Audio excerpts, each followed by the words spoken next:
But I say unto you, love your enemies. Bless them that curse you. Do good to them that hate you. And pray for them which despitefully use you and persecute you. Which is the first commandment of all?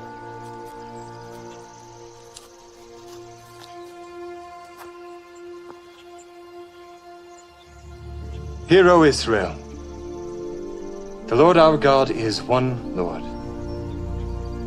Thou shalt love the Lord thy God with all thy heart, and with all thy soul, and with all thy might, and with all thy strength. This is the first and great commandment, and the second is like unto it. Thou shalt love thy neighbor as thyself. On these two commandments hang all the law and the prophets. Master, thou hast said the truth. There is one God, and none other but He. And to love Him with all the heart, and with all the understanding, and with all the soul, and with all the strength, and to love his neighbor as himself, is more than all the whole burnt offerings and sacrifices. Thou art not far from the kingdom of God.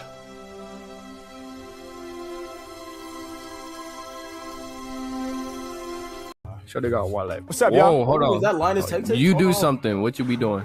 I'm on here freestyling for people, man. Can I do a freestyle for you guys? That's that dude. That's that TikToker. Oh, damn. Yo, can I do a freestyle for you guys? Give us one. Wait, turn up. Hold on. We gotta give him words. We gotta give him words. Give me the most creative, challenging words you can think of. Ambidextrous. Ambidextrous. Okay. Yeah, Pedestrians. Okay, that's a good one. That's a good one. Another big one. That's a big Chronicle. one. Afghanistan. Afghanistan. Afghanistan. All right. Okay. Revolutionary. Ambidextrous, chronicle, Afghanistan, and revolutionary. Those are the words? Y'all ready? Yep. All right, let's go. Yeah. Okay. Yeah. Other artists really need to get their flex up. When it come to freestyles, yo, I'm next up. I be shining kinda like my man's necklace. Use both sides of my brain, I'm ambidextrous. I'm the freshest type. They can feel the vibes from left to right. Y'all know that I'm the dopest on jams. Ambidextrous, cause I can use both of my hands. Then again, it don't matter if I'm right or left-handed, cause I never write it. I hope you understand it. I provide it right off the tip of the brain. And when I'm spitting for my people, all my shit is insane. I make it happen. I'ma kick a rap verse. Shout to my homie with the necklace and the black shirt. Filming on the phone, gotta get it on your camera.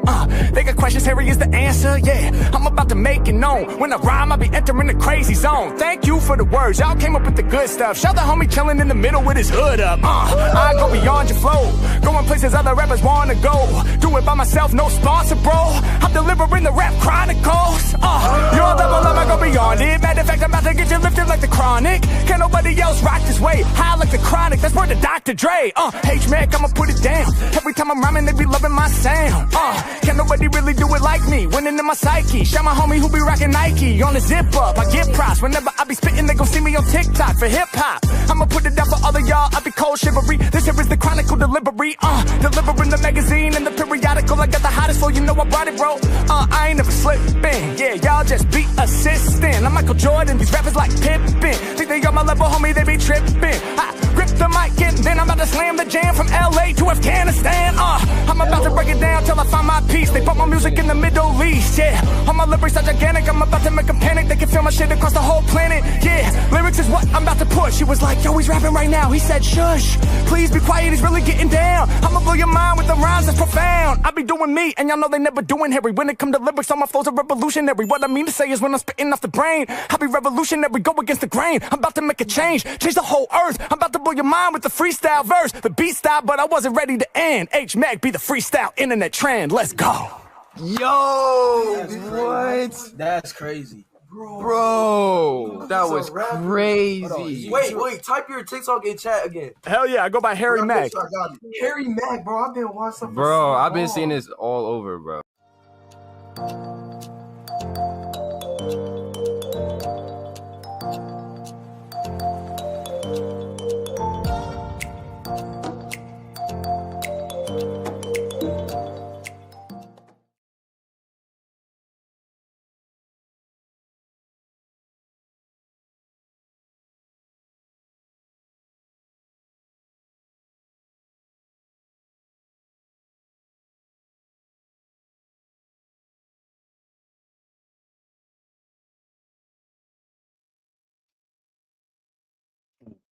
It's always have to do the square.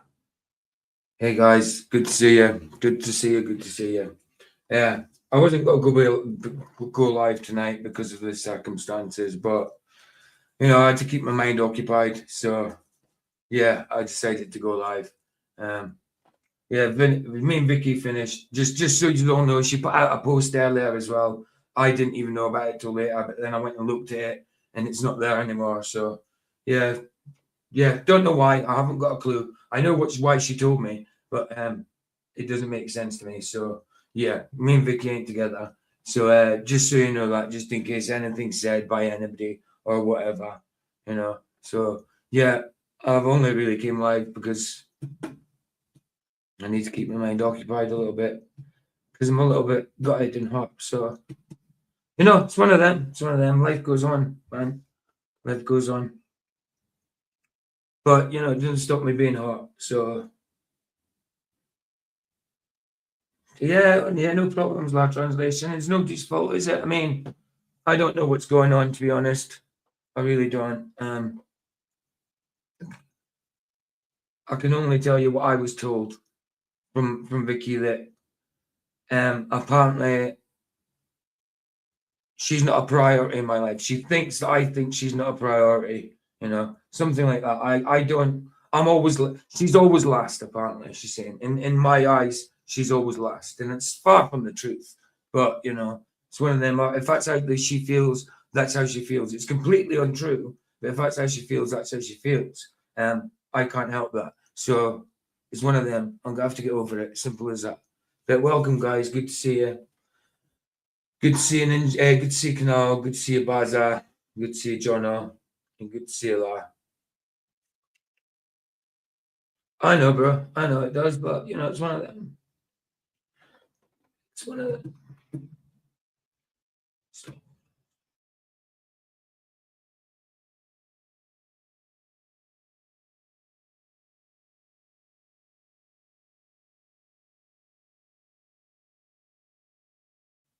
Well, that needs to go, doesn't it?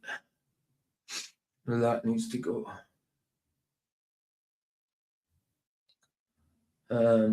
Edit avatar. Back to me, myself, and I think. Back to angling for truth. That'll do. I'll have to do. Anyway, right, let's get on with it. So feeling sorry for myself. Okay, right, let's just get on with it. Oh no, hold on. I'll see if Jimenez has got anything new first.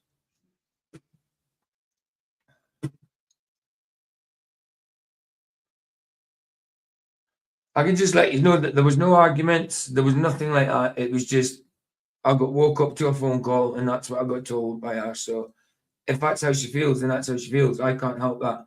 It's not true, but if she feels that way, she feels that way for a reason. And it's not. It's certainly not true in my eyes. That's for sure. But there's nothing I can do about it. Let me just see. Did he put anything new up? I think, 12 hours ago and 20 hours ago, he's got your cat. All right, let's do both of them. You got a cat one and an early sun up one, I think, sunrise. Let's have a look.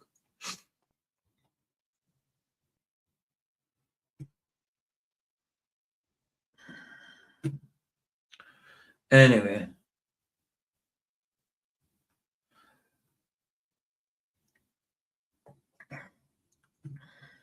Which one? Did I put the right one on? What actually one avatar did I put on? 2 secs. Yeah, I thought it flashed up with my picture a minute ago. No, that's the one I wanted. That's fine. Right, cool. Jimmy boy. Right. Maggot cat. Oh, yeah, the cat's called Maggot. That's right.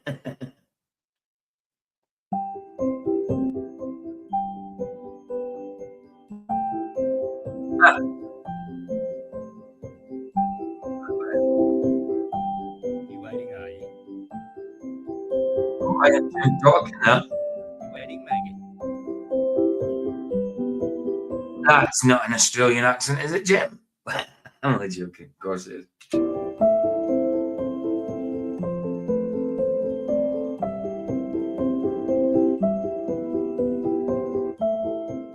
Yeah, nice one, last translation. Bless you, man. Bless you. I get you, bro. I get you. Bless you, man.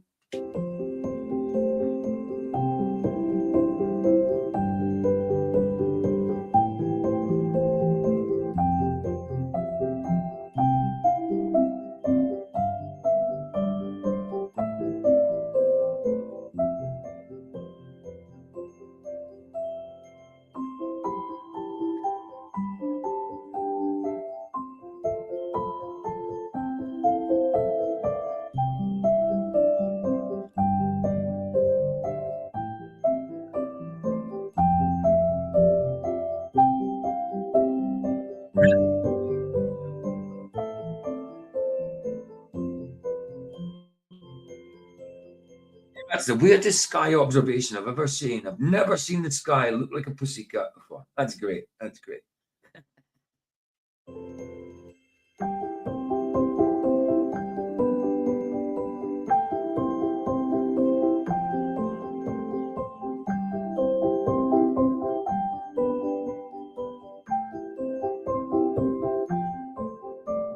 Hey, nice. Excellent jam. And then he's got one more, a sun up. I think it's a sun up. Or is it sundown? Sundown? My bad. Sundown, not sun up. Wakey, wakey.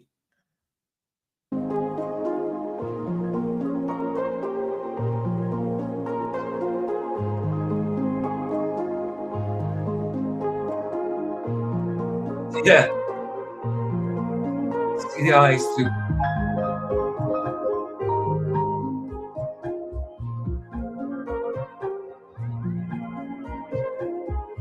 Hey Charles, didn't see you there. Good to see you. And mind the gap. Good to see you guys. Good to see you. I got books out. I seen indeed, right, okay, no, not that one. Oh no, sorry. Okay. I thought Charles said something. Why did I see Charles? There.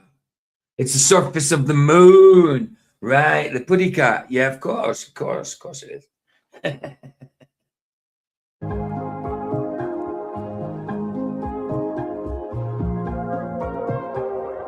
like I said, guys, I don't know. Like I went to Vicky's comment section, and it's not there anymore. Well, I can't see it anyway. So whatever she put up about us earlier, I've no idea what it says. But Flax and that told me that she put some up earlier. I don't know what it said, you know. But yeah. Anyway, but it's gone now anyway. So I don't know. I haven't got a clue what she said. But I was just letting you know in case you heard from elsewhere, because you're bound to get trolls laughing about it and stuff. You know what I mean? Me and Vicky finishing. So yeah, I was just letting you guys know, just in case. And like I said, she gave a reason, and her reason was I don't put her in any kind of priority at all. You know, that's what she thinks. So she thinks that for a reason. It's not true, but that's her mind, and I can't tell her any different. So, you know, there's nothing I can do about it. It's hers to deal with, because it's certainly not true.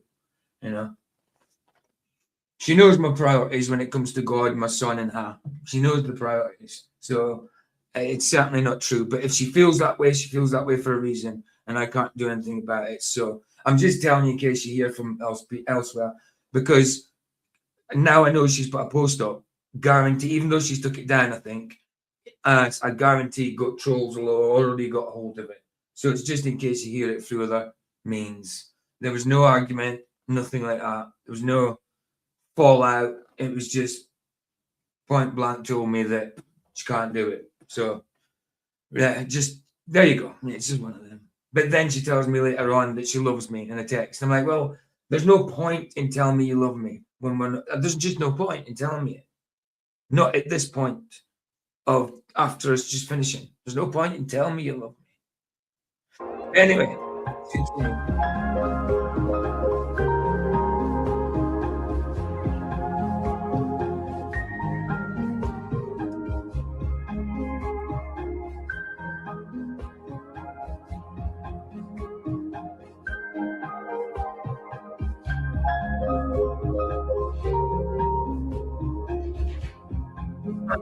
No, she didn't end in a comment. She didn't end in a comment in her comment section. She phoned me But I'm saying she put comments out later, a comment out later, which I didn't know about.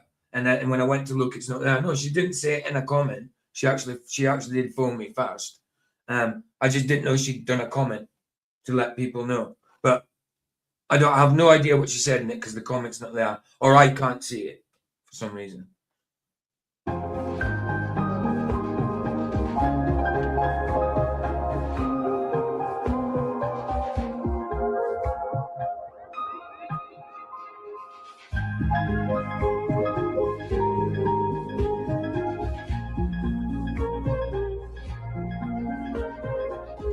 Sorry guys, I forgot to put the blooming link in.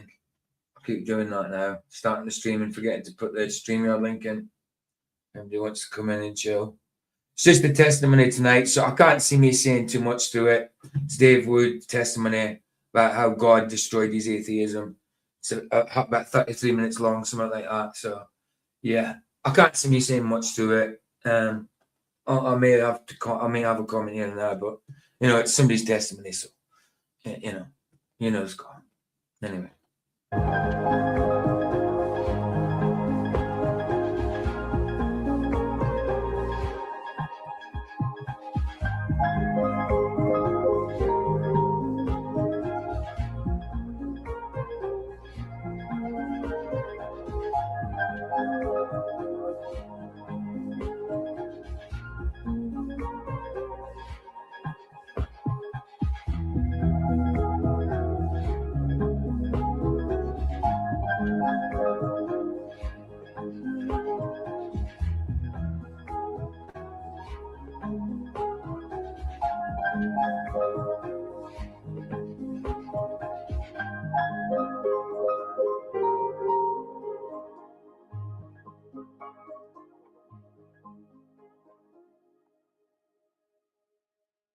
Nice. Nice one, Jim. Let's put Jim's link in for people watching the chat replay. If anybody watches the chat replay, that is. There is anybody watching. Wants to sub to Jim. There you go. Yeah, okay, let's just get this testimony up.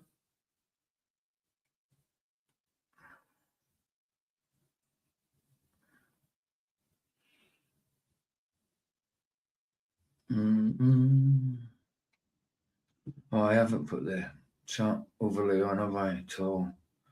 Right, let's do that.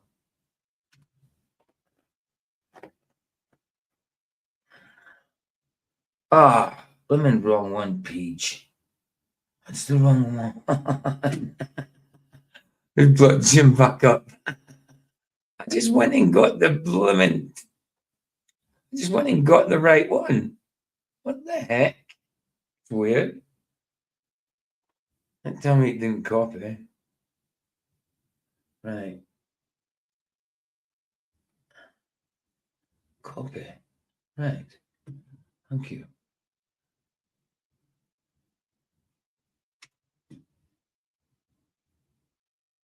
Think I'm stupid? I'm not falling for this. And then I got up and walked out. Oh. Did you not? Sorry about that. Right. Dave Wood. Ex-atheist, which I didn't know. I don't know his full story. Obviously, I'm sub to his channel and stuff like that, but I didn't know his full story. I don't know if this is full testimony or part of it, but he called it How God Destroyed My Atheism, Christian Testimony. And it's from 3 years ago. I thought it was 2 years. It's from 3 years ago. So it's only 33 minutes long. So let's watch it. 33:50. So let's do that. Let's do that. But again, there's the link, guys, if anybody wants to come in, chill out, whatever.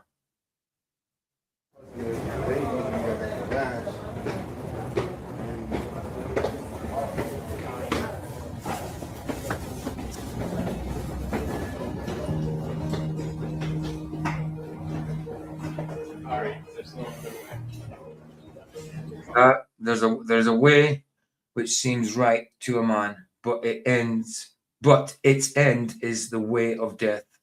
Proverbs 16:25. Yeah, absolutely.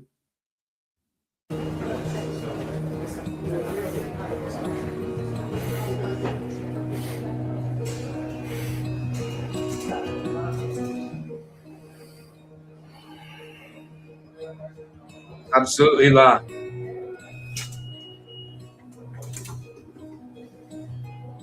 I mean, obviously, he's not an atheist now. Everybody knows David Wood's not an atheist now, but apparently he used to be. I didn't know this. And it's not obviously it's not an uncommon story, but yeah, fair play to God for knocking the atheism out of him. Want to go for a ride?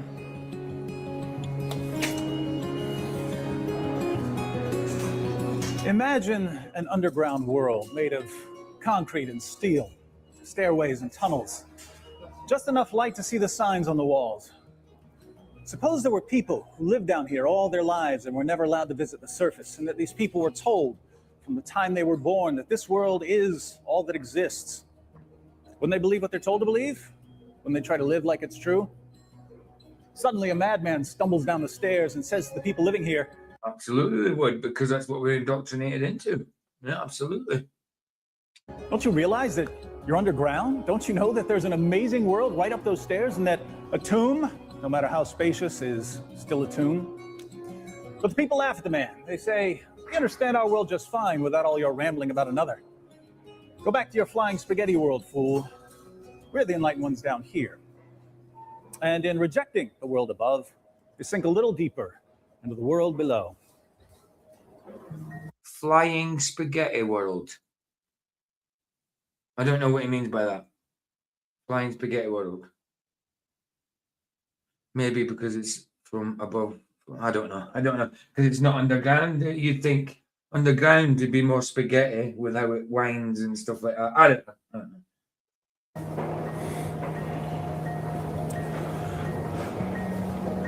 When I was 5 years old, I had a dog named Goliath.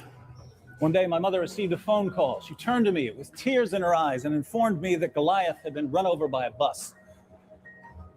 I looked at her and thought to myself, so what? It's just a dog. Goliath got run over by a bus. Not what I had. I had a guy in Goliath got slew by a midget dude. Well, a small dude, not a midget, called King David. But he wasn't king at the time. String theory. Yeah, string theory. Spaghetti. Yeah, good bit. But my mother was sad, and I couldn't figure out why. I soon noticed that other people got sad when something died. It seemed really weird to me. Crying isn't going to change the fact that it's dead, so why are you crying? I also noticed that people didn't share my amazing insights into the nature of reality. I remember sitting beside a lake when I was 8 years old, watching ants. When everything is nihilistic, you know, people like to think there is something, even people are not with Christ, they still like to think there may be something after death, you know. Sorry to hear, brother. When did you... Sorry to hear. Oh, are you a little bit behind, Jono? Hold on. If he's saying sorry to what I just said about me and Vicky finishing and all that, that was like 5 minutes ago. You must be a bit behind, Jono. I don't know. Are you behind? I meant behind.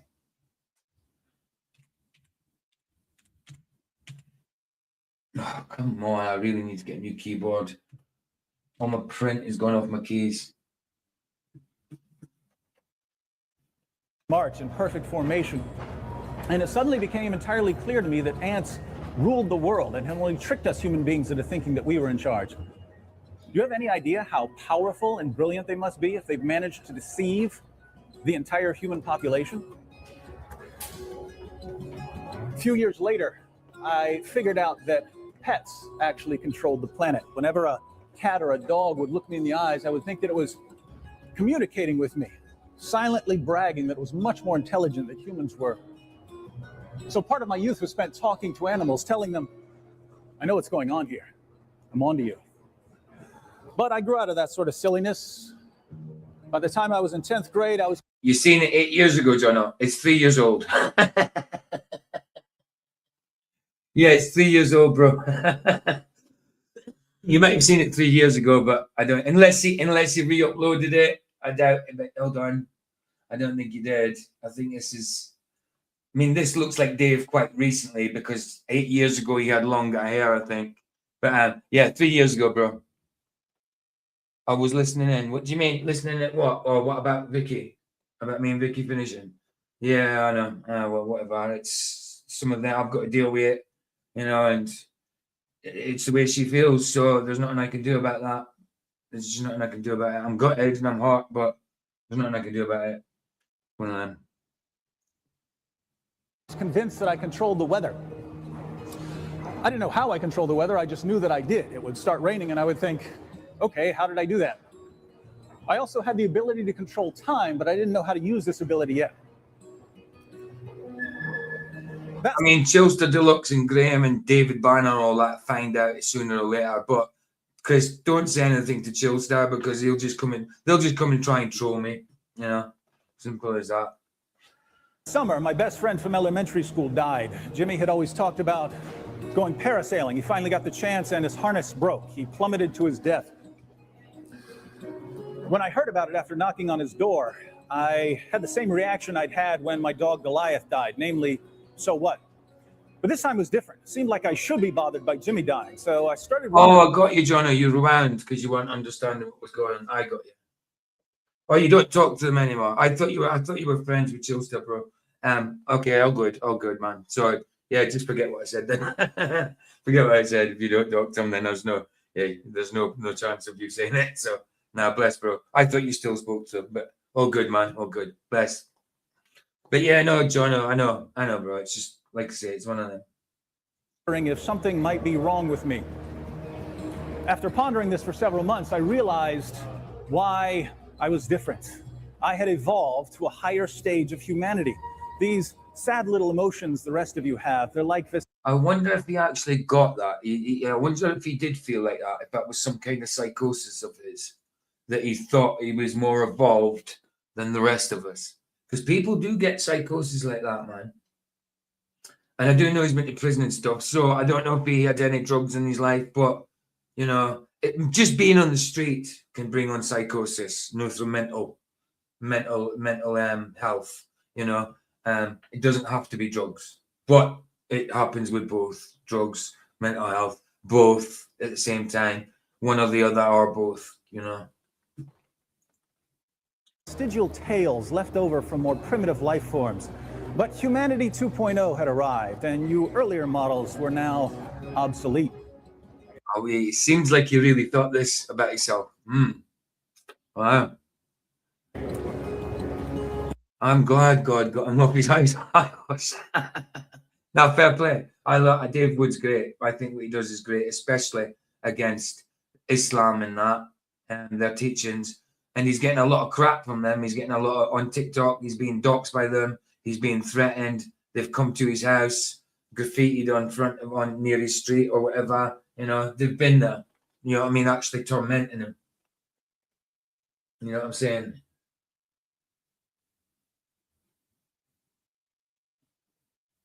Well, no, he's given it law translation. He's given his testimony because he used to live underground. He used to live in the subways. He used to be homeless. He went to prison. That so he's just telling you how he felt in his old life. That he's basically saying that he was full of himself in his old life. He's saying he was more evolved than us. That I think it's some kind of psychosis he went through. But he's going down all this way. He's doing it this way because he actually lived there, I think, you know. So he's giving his testimony from, this is not what he thinks now, law translation. He's a Christian now. This is what he used to think, you know. That's why it's called, he called the video, what is he called his? How God Destroyed My Atheism, Christian Testimony. So he's talking about when he was an atheist, basically. Yeah. The following year, I had a life-changing experience. I was running from the police in the middle of the night, and they had me surrounded on 3 sides. The 4th side was the monongahela. He was running from the police, so he obviously got into trouble and stuff like that, you know. Homeless, trouble, prison, probably drugs. I don't know for sure. Gila River. So I jumped in and swam across and started working my way through the trees on the other side. I eventually emerged from a patch of woods and I found myself in someone's backyard. In front of me was a beautiful garden. I started to walk around the garden, but then I stopped to philosophize. I thought, I don't care about the people in that house. So why am I going out of my way to avoid stepping on their vegetables? Why am I being so courteous? Because I've been brainwashed, that's why. Being courteous because it's your morality within you that's instinct from God. It's a morality straight from God. Whether you believe in God or not, you still have that morality within you. Some people ignore it, yes. But in general, most people know that it's not okay to kill people, that it's not okay to steal from people, it's not okay to hurt people, you know? So that's probably what he was feeling right there. So I like the way he's explaining it. I've been breaking the law for years, and yet society had been manipulating my behavior all along. Greatness had been polluted by mediocrity. As I stomped my way through that garden, I had an incredible rush of freedom. The world has all of us on a leash made of rules. Do this, don't do that. But it's a leash that slips right off as soon as we recognize that we don't have to do anything anyone tells us to do. Of course, if you really want to break free from your handlers, it seems like you have to do the opposite of what you've been told. Right. Going down?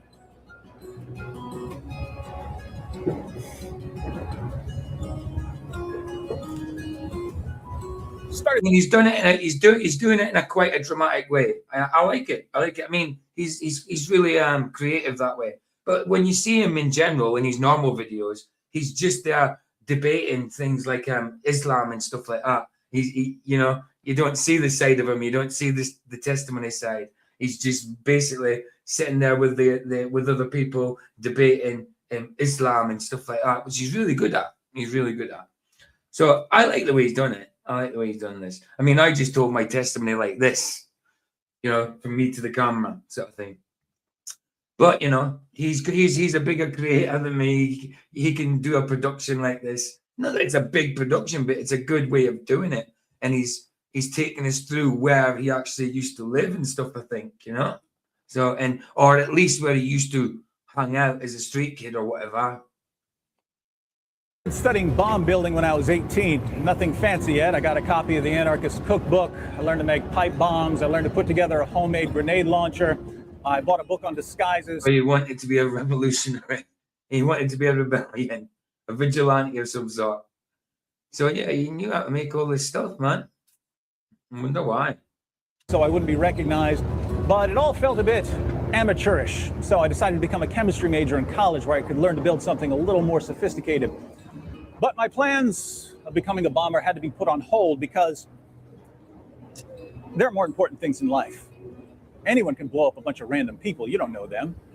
If you're sick of life dangling at the end of society's puppet strings, the killing has to start much closer to home. My dad was... With yourself? Oh, yeah. All right. So, yeah, he went to prison to do something to do with his dad, I think. I think he's got to tell the story now. The only relative I had within a few hundred miles, so he obviously needed to die. And he was all in, had a bro. ball-peen hammer that would do the trick. Interestingly, some of my amazing insights into the nature of reality actually slowed me down. My dad was sitting beside me on the couch, and I was about to beat him to death. I had the hammer under a cushion. He was about to beat him to death. Wow. Wow. But I suddenly realized that he was reading my mind. And not just him, everyone in the world was reading my mind. I was part of an experiment, and billions of people were in on it. They were all waiting to see what I would do. And as soon as I attacked my dad, the walls would rise up, the observers would rush in, and the experiment... He must have been really paranoid. He must have been going through some kind of psychosis, without a doubt. Without a doubt. It would be over. Since my dad is reading my mind, I'm channeling my thoughts to him as we sit there. Probably. I don't know for sure, but I would agree with you, probably. But he hasn't said it, and I don't know for sure. But yeah, I would say so. There. He's watching television, and I'm thinking, look at me while you're reading my mind. Look at me right now. I'm going to bust your head open. Finally, I channeled to him, think I'm stupid? I'm not falling for this. And then I got up and walked out. But it wasn't over. After a while, my senses returned to me, and I walked into my dad's bedroom at about 2 o'clock in the morning, Thanksgiving Day. I stood over him with the hammer, and I tried to think of one wrong thing he'd ever done to me. Nothing came to mind. Hadn't done anything wrong, but yet he wanted to kill his father, eh? It's not like his father was an abuser or anything. You know, he wanted to kill him. So there's got to be some kind of illness or psychosis there at the time. So I drew back my arm and came down on him with all 230 pounds. I didn't know how fast blood could come out of someone's head. Kept hitting him until I was sure he was dead. Then I walked outside and drove away. There was no rush of freedom this time. I didn't feel... What, he actually killed him? I thought he maybe just hurt him. What? Wow. Let's see what he says, because surely he would have done a life sentence for that, depending on his age and depending on the state of his mind, I suppose. Yeah, it seems like it. Feel anything anymore. Unless it was part of his psychosis and he didn't. I don't know. I don't know. But Flats did say that he'd hurt his dad, so I don't know if he's actually dead, but he's saying, I made sure he was dead before I left. That could have been in his mind, making sure he was dead. I don't know. Let's see what he's got to say.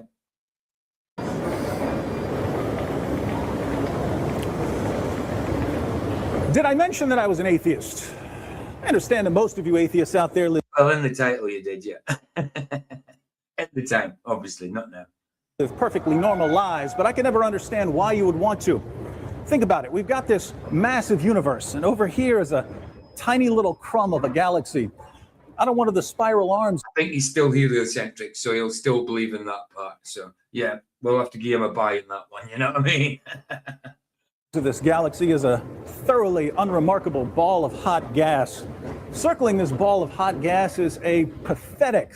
Well, it depends on how old he was, large translation. It depends on the state of his mind. Was he classed as insane at the time? Or did he survive? So he survived, right? So he's going to tell us that later then. He survives, probably, right? But he did go to prison. He certainly did go to prison. Speck of cosmic dust we call Earth, and crawling all over the Earth are these feeble, selfish, self-destructive lumps of cells constantly deluding themselves into thinking that what they do is so important. But the universe couldn't conceivably care less whether you love your neighbor as yourself or torture him to death for fun.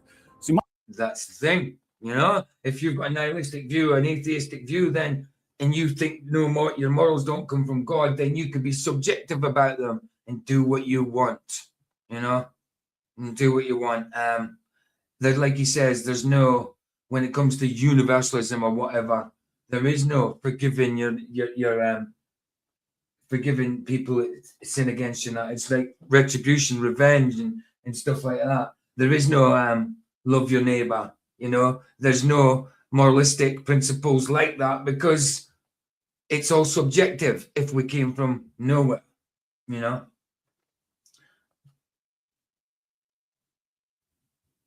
Right, absolutely. I've known that from the past as well, thinking that some guy was my friend, you know, and when he was off his nut one night, just on his own medication, he just I was 18, I was only a kid at the time. He just attacked me for no reason, you know. It surprised me. I was like, I'd only known him about a week, you know what I mean? But we hung about kind of every day at that point. I knew people that knew him. He was sound. They thought he was okay. But yeah, he attacked me, you know. That's when I was a kid, like 18. Yeah, I just never thought that would have happened. You know, it's weird. So yeah, he was gone in the head. You know, I didn't know it at the time, but yeah, found out in the end it was. So yeah, you just don't know, bro. You just don't know. Yeah, Wood needs a dose of NASA, man. yeah. I mean, he's got the Christianity side down, but he hasn't got the flat earth thing, that's for sure. But no, fair play to him when it comes to debating Muslim Islam and stuff like that. He's great at it. He's great at it. Might as well do whatever you feel like doing with the little bit of time you've got. That's what I'm saying. When you've got no God, do what you feel like doing. You know, your moral stand changes because you can then make it subjective. And what are my atheist friends going to do with your 80 years or so? Let me guess, you're going to go to school for a while, then get a job, work for a few decades, maybe pick up a family along the way, then retire and die of old age or some illness. How original. Free thinkers, huh? Believe it or not, some people don't want to live like cattle. Innit? Some people don't want to follow this. Innit? That's atheism. It's it. You live, you die, you have a career, get a family, education, career, family, get old, die, and that's it. That's the whole lot. Nothing else. Nothing else. No point to life. We just experience something for what reason? For no reason, just because of a mistake. Makes no sense, does it? Makes no sense.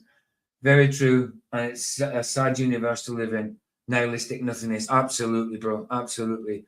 I mean, I'd hate to think that when I die, that I don't exist. It's like my life meant nothing. I don't exist. I lived. But it's like from a nihilistic point of view, you die, right? Once you die, another, say, 30, 40 years, all the people alive that remembered you are going to be dead. So then you're forgotten. You're forgotten too. So your life meant nothing. It was just an experience and then nothing. It makes no sense to be no continuation. You know? It makes no sense at all to me. Pattern that we're all expected to mindlessly follow. Some. Hey, Roger, how you doing, man? Yeah, I'm good. How about yourself, PJ? Yeah, I'm not good, but yeah. Well, Well, you don't know. You don't know about yeah, I think I do. But Oh, yeah. Well, that's why. That's why. I understand. Right, but yeah, this is David Wood's testimony. David Wood. All right. Yeah, it's brilliant, man. Brilliant the way he's telling it. Lar thought he was being all full of himself and that. Like, no, this is his old life he's talking about. He was all full of himself and psychosis. You know, I could understand where Lar was coming from as well, because Lar was thinking this is what he's professing now. You know what I mean? Sort of thing. You know, he's telling you where he used to come from, sort of thing. But it was cool. It's cool. And what's that, Lar? The reason most people are atheistic is simply because they have not had an experience to tell them otherwise.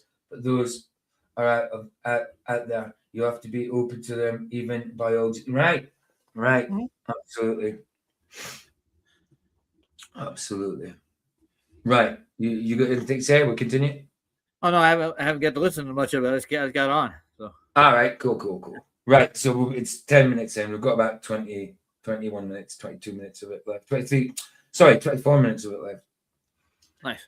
Would rather bash a man's head in. Or... Oh, by the way, tonight's film, guys, is the one I was trying to get last year. Remember, it was the Bruce Springsteen one, delivered from nowhere, or something like that. I can't remember what it's called, but it's the Bruce Springsteen biopic from last year. Because on the movie site, it said it was an HD, but every time I tried to play it, it wasn't HD. It was an HD RIP, which is not HD at all. You know what I mean? It was awful. But it's on Disney now, so I've got it on Disney. So we decided to do that one tonight.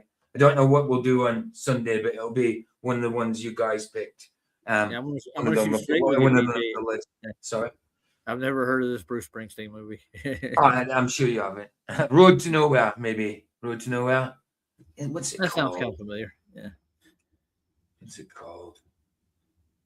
What's in my bloody title? Springsteen, Deliver Me from Nowhere. Oh, okay. Title. I've never been to nowhere yet. I'm waiting to get there though. Well, yeah, I don't think you can ever be in nowhere. Oh yeah. Now you almost sound like an etherite. Hold on. Well, nihilistic people can, obviously. They can be in nowhere. They're the atheists, you know. What were you saying? I didn't say anything. You told me to hold on. Did I? I was yeah, you said I was about to play and you said hold on. There's something. Oh, never mind. We'll just play it, man. Go. All right, cool.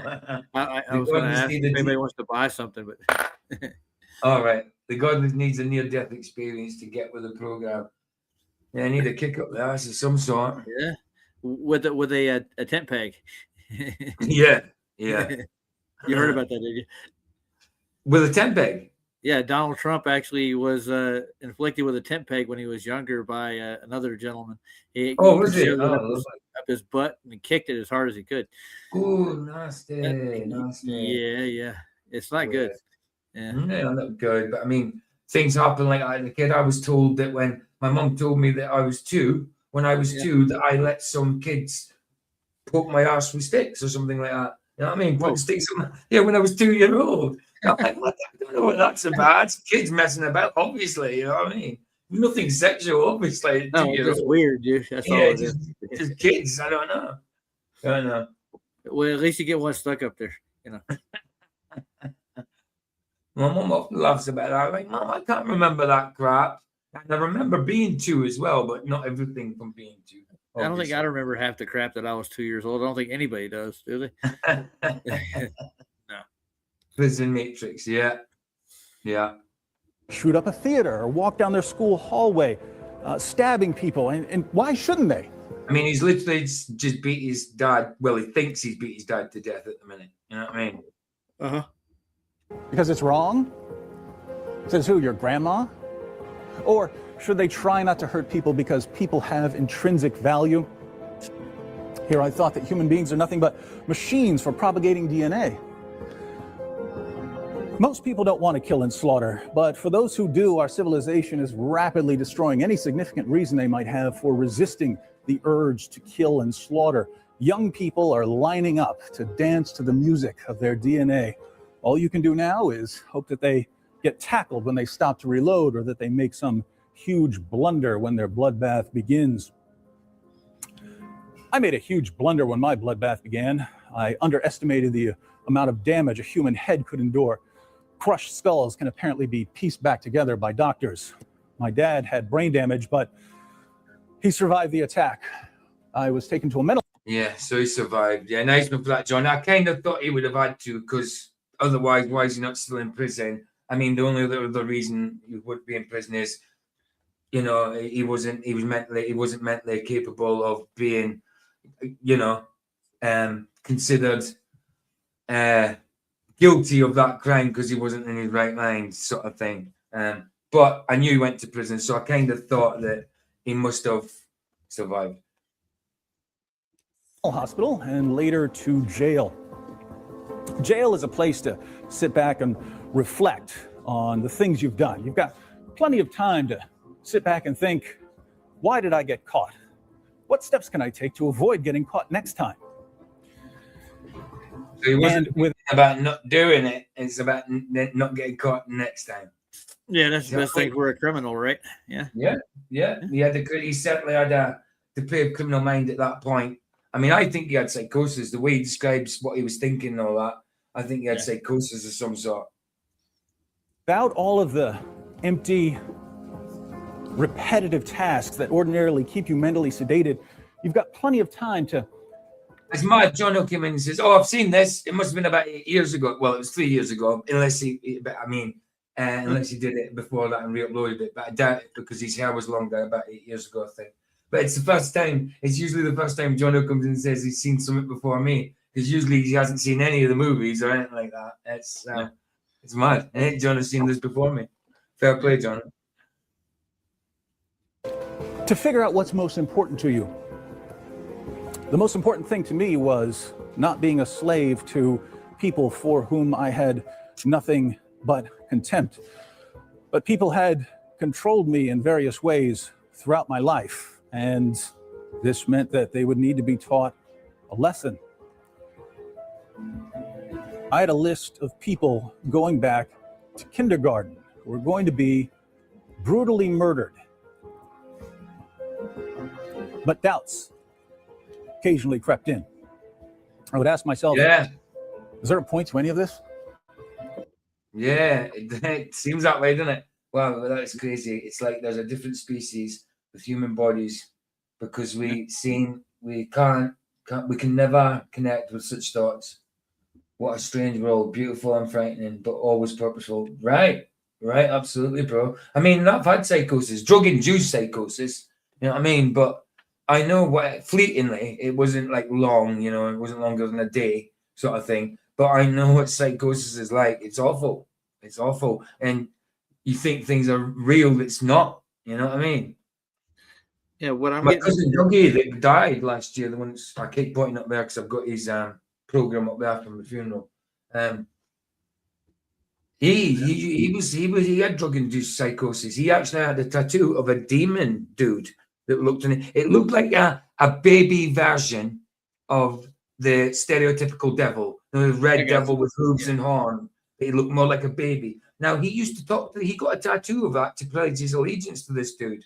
And he used to see that dude walking down. I used to see people used to see my cousin talking to people, but nobody was there. He was talking to this dude, and he didn't have a name. He just used to appear, and they used to write stupid things. This was all to do with amphetamine and that. And he got out of it eventually. But when this dude used to be his best friend, looked like a baby devil type thing, they used to come along, and what their aim was to rape the soul of Jesus Christ. Now, if that's not from a demon, I don't know what isn't. You know, to rape the soul of Jesus Christ. You know, that was their mission, sort of thing. That was my cousin, yeah. One day he must have started seeing the cracks. People say, "Who are you talking to?" Whatever. You know, he must have started to see some kind of light. And one day he was in Scotland, where I'm from. He's from Coventry, yeah, but he classed Scotland as home as well. But he was in up in Scotland time, one of the bays, Killican, I think, or it might have been. Is it Killican? It might have been. I don't know, but he was looking out over the cliffs to the ocean, and there was kind of a cloudy day with the sun behind the clouds. And he said, "Look," said something about, "Look, God, if this guy next to me is not real, then can you do something about it?" The sunshine came through the clouds. That's how he described it to me. Sunshine came through the clouds, and then that guy disappeared and never came back. So he asked God if this guy was real, and God showed him this guy wasn't real. I don't know if he was saved before he died completely, because he was kind of listening to his missus a lot, who was more into JW stuff, you know. But I certainly knew he was spiritual. He was definitely spiritual, and he was searching, that's for sure. I'm just hoping that he got it right. But yeah, God showed him that this demon dude was not real. It was not real. I think he probably already knew that in his head, but it was, you know, he was so far gone with base. It was amphetamine. We call it base. It's like potty, squidgy stuff, like plasticine sort of thing, or Play-Doh, however you want to put it, like that. But you know, oily, stinky, you know. And obviously it gives you psychosis with no sleep and stuff like that. And he was constantly taking it for 36 years. He was on it. So yeah, it was. It got to the point where he started to know his psychosis. When he started hearing things, he used to say to me when I used to take it with him sometimes. He used to say to me, "Oh," he said, "Paul," because he's my family. He calls me Paul. Doesn't call me PJ. Calls me Paul. And he's like, "Paul, do I hear that? Are they actually talking out there about me?" And so he'd ask me because he wasn't sure. He could hear it, but he recognized that he hears things sometimes, you know. So he asked me, and I would say, "No, I didn't hear anything, because honestly, I think it's part of your psychosis." And he was fine. He started recognizing that, and he kind of came out of it to a certain degree, even while still taking the drugs, you know. So yeah. It must have been hard for him. It must have been mad. I didn't know about this dude because I wondered why he had this tattoo. He had loads of tattoos, so I didn't used to question his tattoos. But when I was sitting looking at him one night, I was like, "Well, what's that one about? What's that one about?" And when you point to that one, he was very defensive about it, you know, because he described to the tattooist what it looked like, what the demon thing looked like. He didn't call it a demon. It was his demon. It was his friend.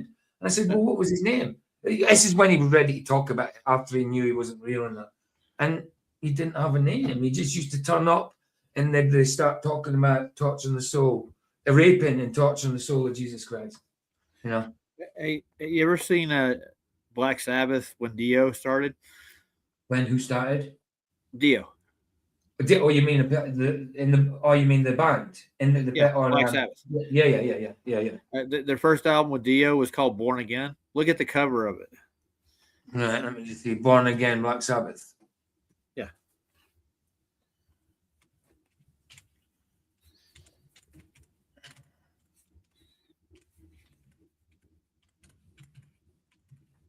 album cover. Yeah.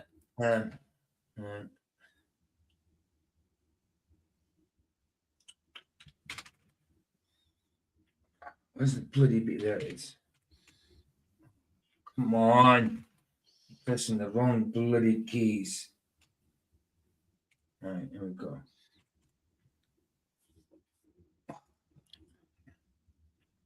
Right. Oh, yeah, I remember that one. I seen it just before it came up. Oh, sick. That's what reminded me of when you said the tattoo. Yeah, Demon Baby. Yeah, very, yeah. It kind of a little bit like that, but probably a bit taller. Yeah. A bit like that, but a bit taller. But had the like the goat's legs where the knees are backwards. Yeah, I understand. Let your knees go backwards rather than for ours humans forwards. So it had the kind of goat hooves and stuff like that. But yeah, very much. It was that kind of coloring. But yeah, it was more adult looking. It was just more. It was a childish baby, like how I would explain like the angel of Eros, the cherubim. How the stereotypical view of people think it's like baby looking, but it's not a baby. You know what I mean? Yeah, That's it. I know what you mean. But yeah, no, you said he was a little dude about 4 foot, but that's kind of, that's not it, but it's close. It's close. It's very like close when it comes to the little horns on it and the little teeth. Yeah. Yeah, mad. Maybe that's where he got the idea from. I don't know. Yeah, but maybe he that's sounds what like, he said. and David here sounds like he's got a bad grudge. He's holding all his life against anybody ever crossed him. Oh, at that point, absolutely. Yeah. Okay, no problem, Jono. Bless, man. Talk to you in a little bit. Nothing really matters, so what difference does it make whether I do everything I've been planning or I do nothing at all? There's no blue ribbon for making the right decision here because there is no right. But when I would start to think that life... There's no right, there is no wrong. It's all subjective. Exactly. So it must be a weird situation. I mean, I've never had a problem believing in God. I never always followed, but I've never had a problem believing in God. So I've never thought from an atheist point of view. I mean, I've questioned it, like when I was younger, is there really God? But I've never had a problem believing in a God. So I've never, ever at one point thought, well, there is no God. I might have said it when I was younger, not so I didn't look like a pussy to my mates. You know what I mean? But I never meant it. Off the leash was just as meaningless as life on the leash. I'd start to lose my mind. I was able to hold things together to some extent, mentally, because I had something to do. But if what I had to do was pointless, then holding things together was pointless.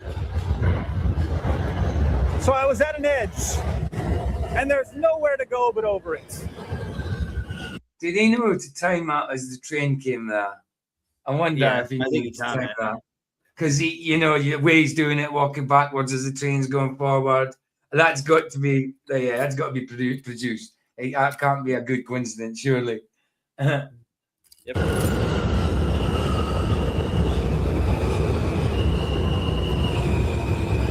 But life has a way of giving us an alternative at just the right moment. Yeah, it does.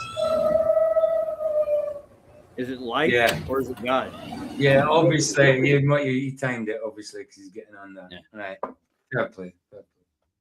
When a man's an empty kettle, he should be on his mettle. Yet I'm torn apart. I hope he's not singing that while he's in there. I hope that's an overlay.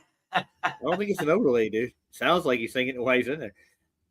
Clear up the closing doors, please. Just because I'm presuming that I could be kind of human. To me, it doesn't look like he's singing from behind. You know when somebody's mouth moving. If I only had a heart. I don't know. When I was in E-Block in the jail. I don't know. It's a possibility. I mean, look, he lived down there at one point. I'm sure people have seen him at madder points of his life. You love that one? Yeah. That song. If I only had a brain. You like brain better? Yeah, well, of course. Met a Christian named Randy, a guy who had turned himself in for 21 felonies. Randy seemed like he was from another world.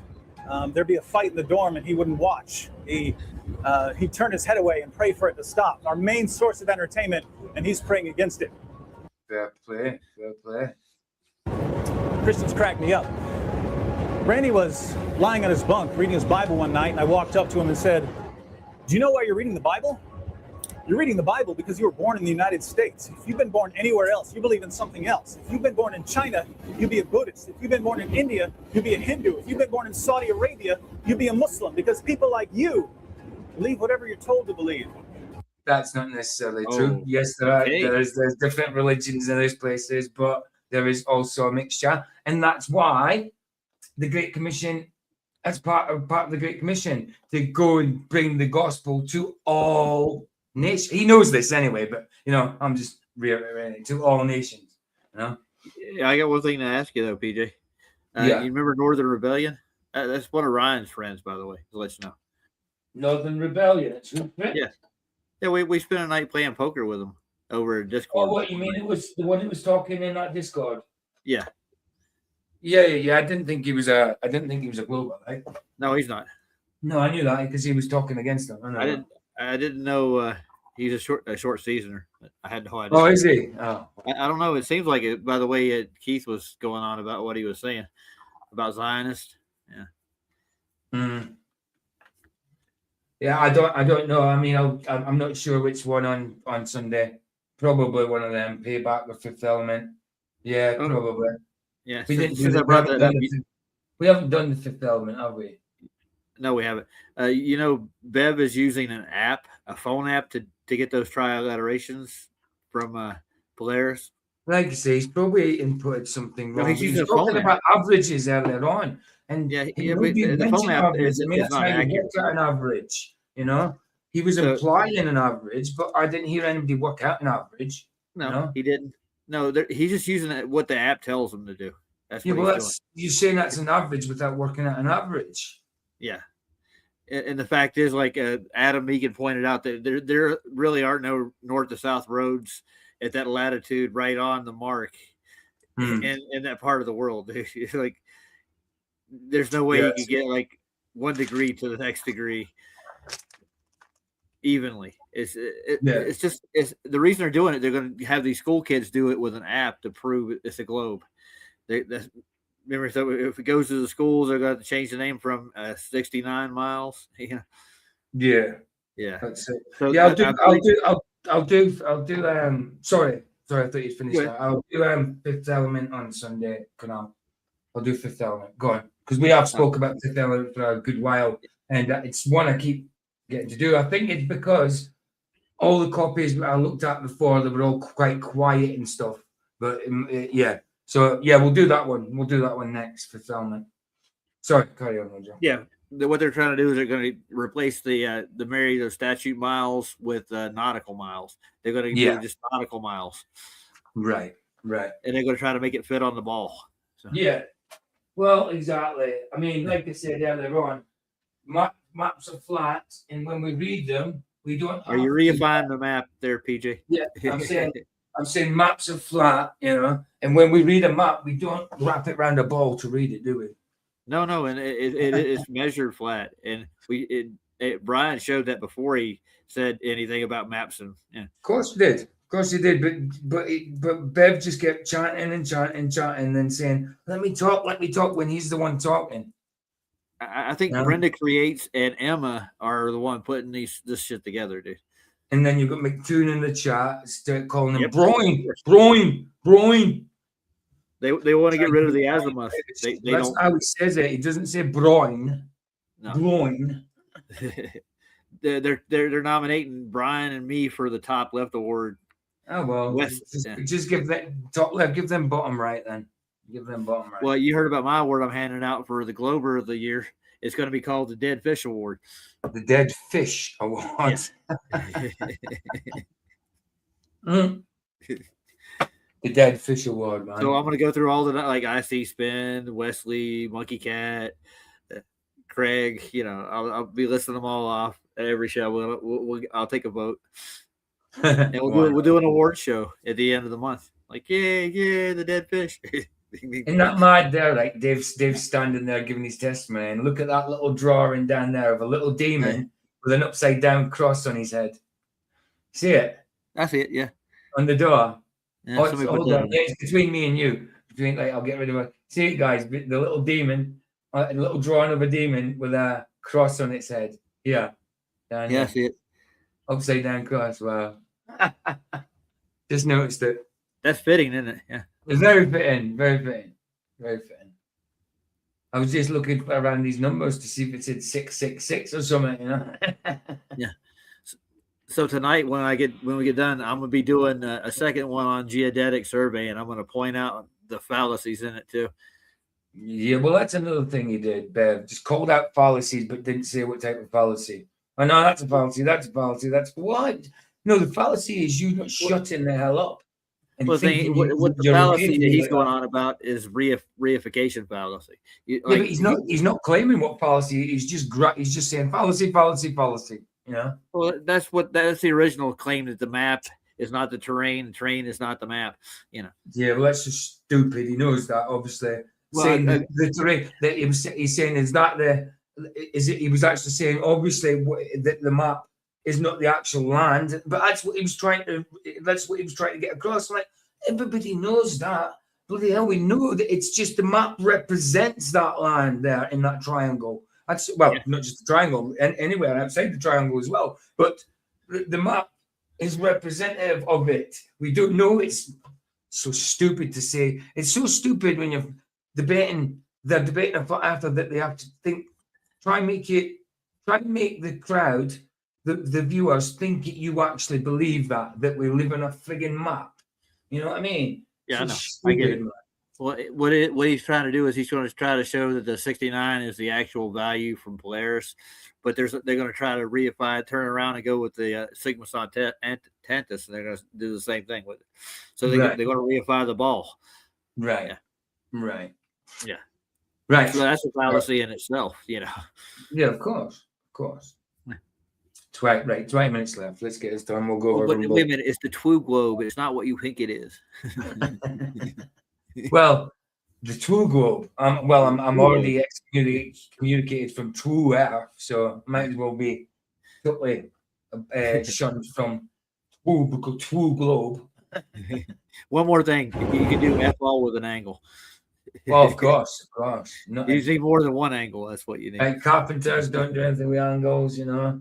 Nobody uses angles. Artists don't use angles, you know. Architects don't use angles. You know. What's this going to boil down to? Constructionists don't use angles, you know. Bloody hell. I mean, they've literally got a tool called an angle grinder. This is going to boil down to celestial navigation. I'm guaranteed it. That's right. Yeah, exactly. A mitre. It's got a lot to do with your angling stuff when you're doing piles and all that. You know.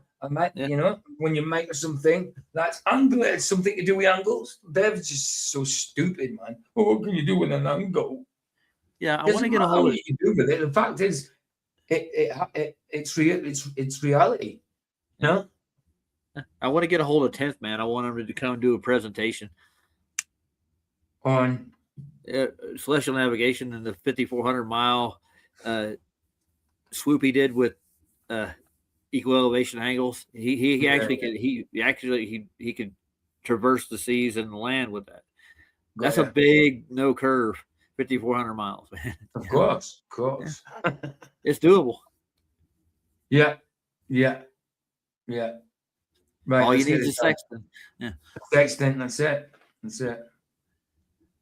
I've since heard other atheists say the same thing in almost exactly the same words. So I take it that this is a common atheist view of Christians, which is hilarious in its level of hypocrisy.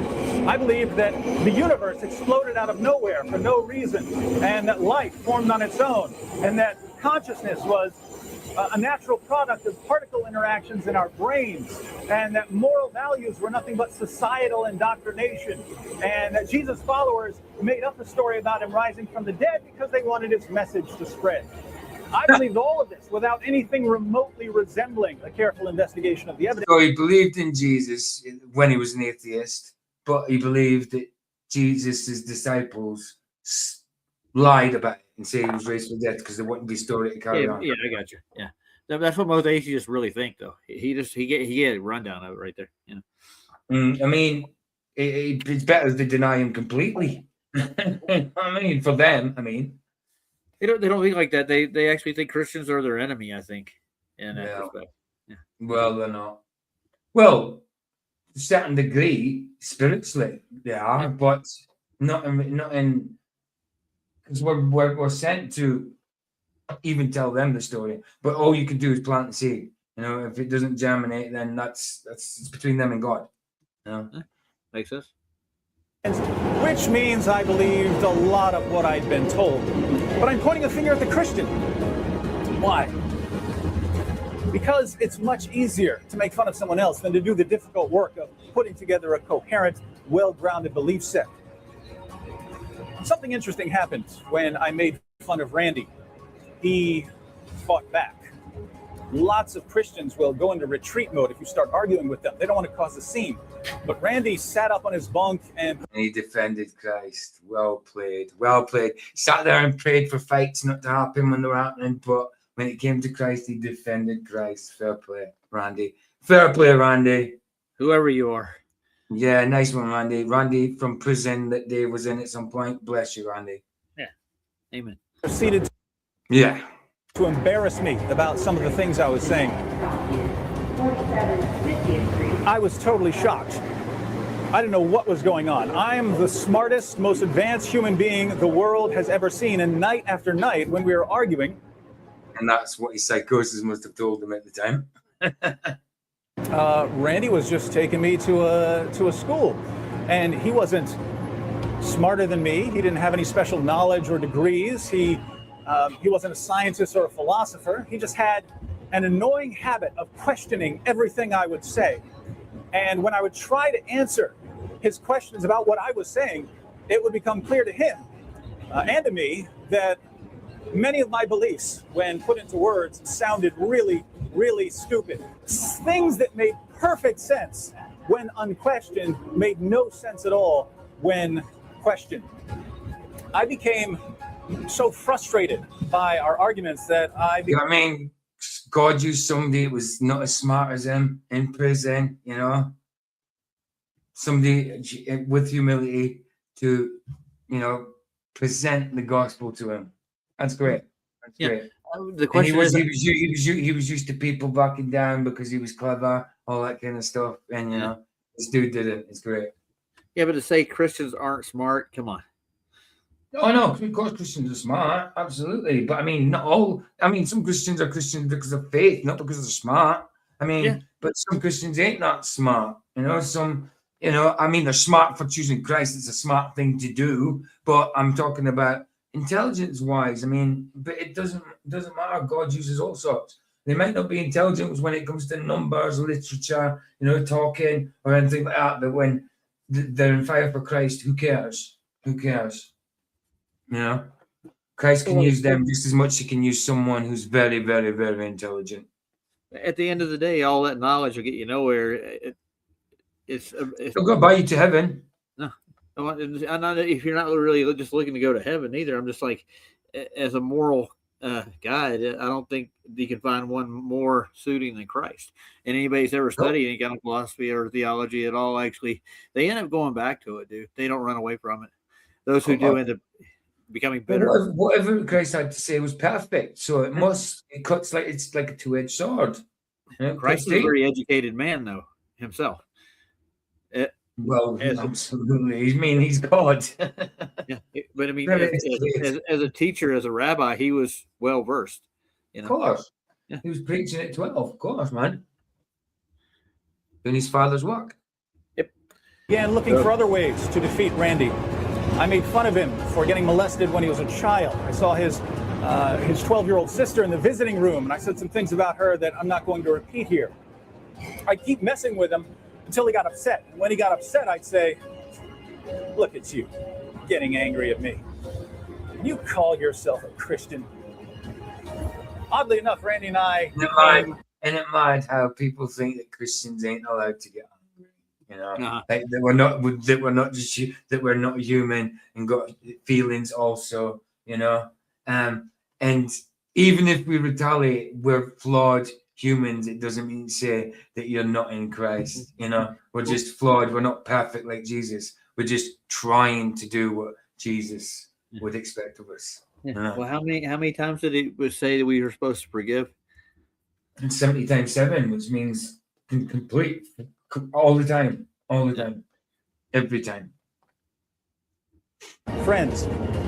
We'd stay up all night playing cards, throwing a roll of toilet paper around like it's a football, and of course arguing about the Bible. But I was still looking for ways to defeat him at something, so we got into the world's first ever fasting battle. It wasn't a battle for him. He wasn't trying to outdo me at anything. But I was certainly trying to outdo him. Randy would fast for long periods of time, nothing but water. After a while, I joined in. And whenever he would complete a fast, I'd start my own fast and then go a few days longer than he did. For our first exchange... Sounds like David Blaine trying to beat Jesus when he fasted for 42 days, 43 days in that tank. But the thing is, he was having water and supplements in his water. Jesus didn't. Yeah, that's cheating, dude. That's all. Jesus didn't even have water. Yeah, 40 days and 40 nights, man. What's up with the 40s, man? I don't get it. Well, it must mean something. Yeah. Randy fasted 1 week. I knew he wasn't eating because he gave me all his meal trays. When he was finished, I said, all right, I'm going 10 days. I had never gone a day without food in my life. But I went 10 days straight, just so I would know that I had beaten the Christian. We went back and forth, with me always going a few days longer than he did.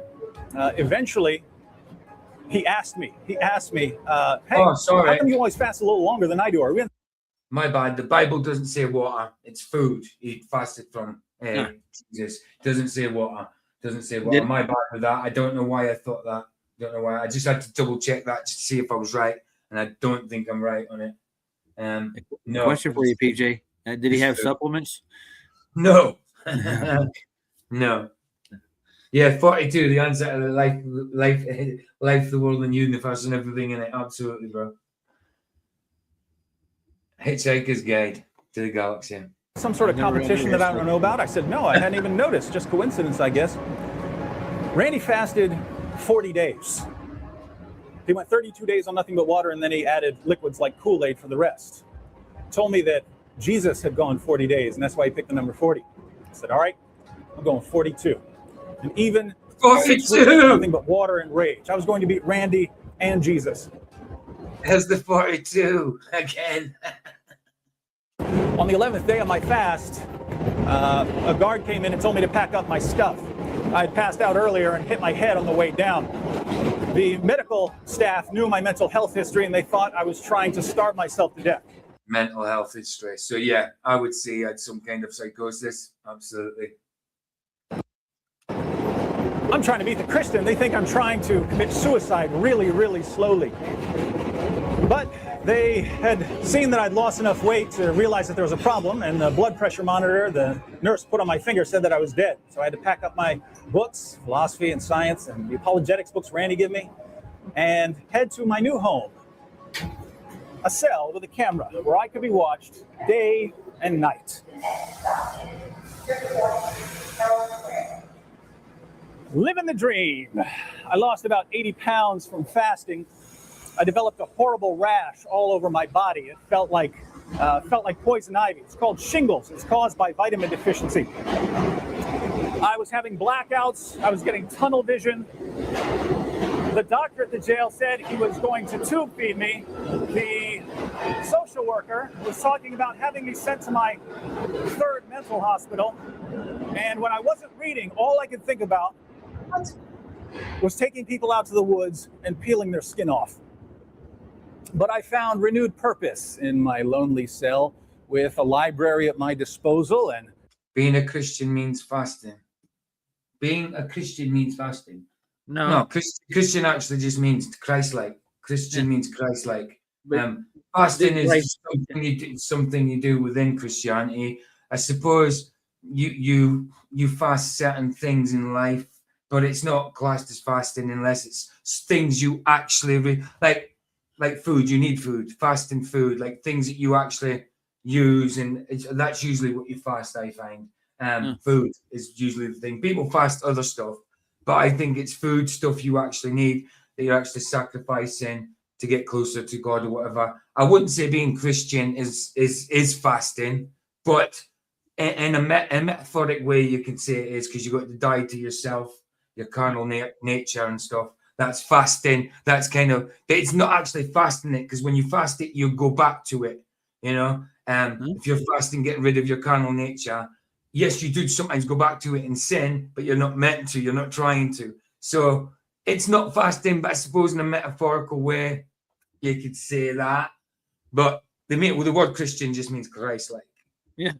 Well, yeah, but did Christ fast? That would be a thing he did do. So I mean, that would be a fasting thing. It would be a Christian thing. It's a Christian thing to do. Is fast. Yeah, absolutely. Doesn't make you a Christian though.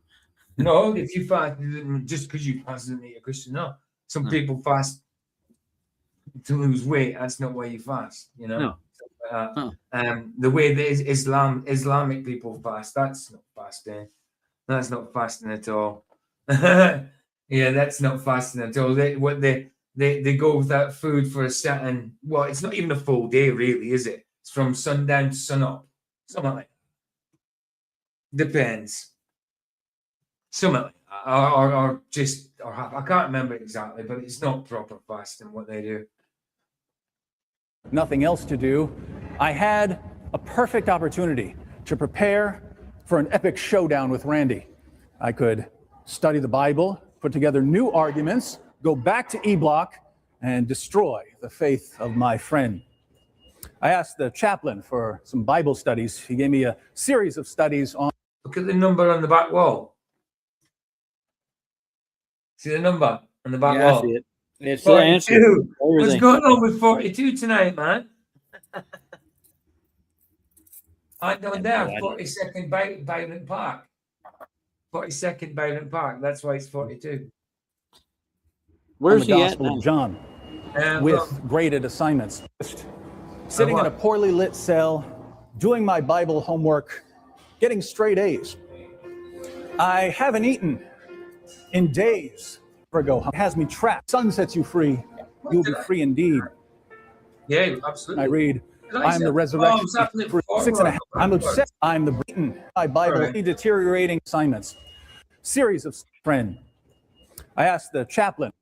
42nd Street, Bryant Park. So wherever that is. I have no idea. Nope. Well, check it. Byron Park. There could be loads of them. Like, where is 42nd Street, Byron Park?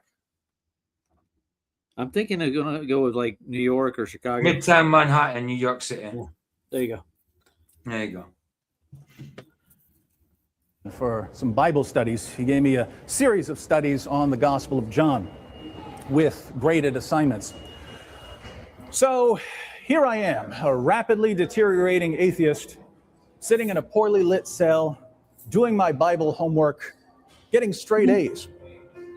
I haven't eaten in days, and I read about Jesus saying, like what?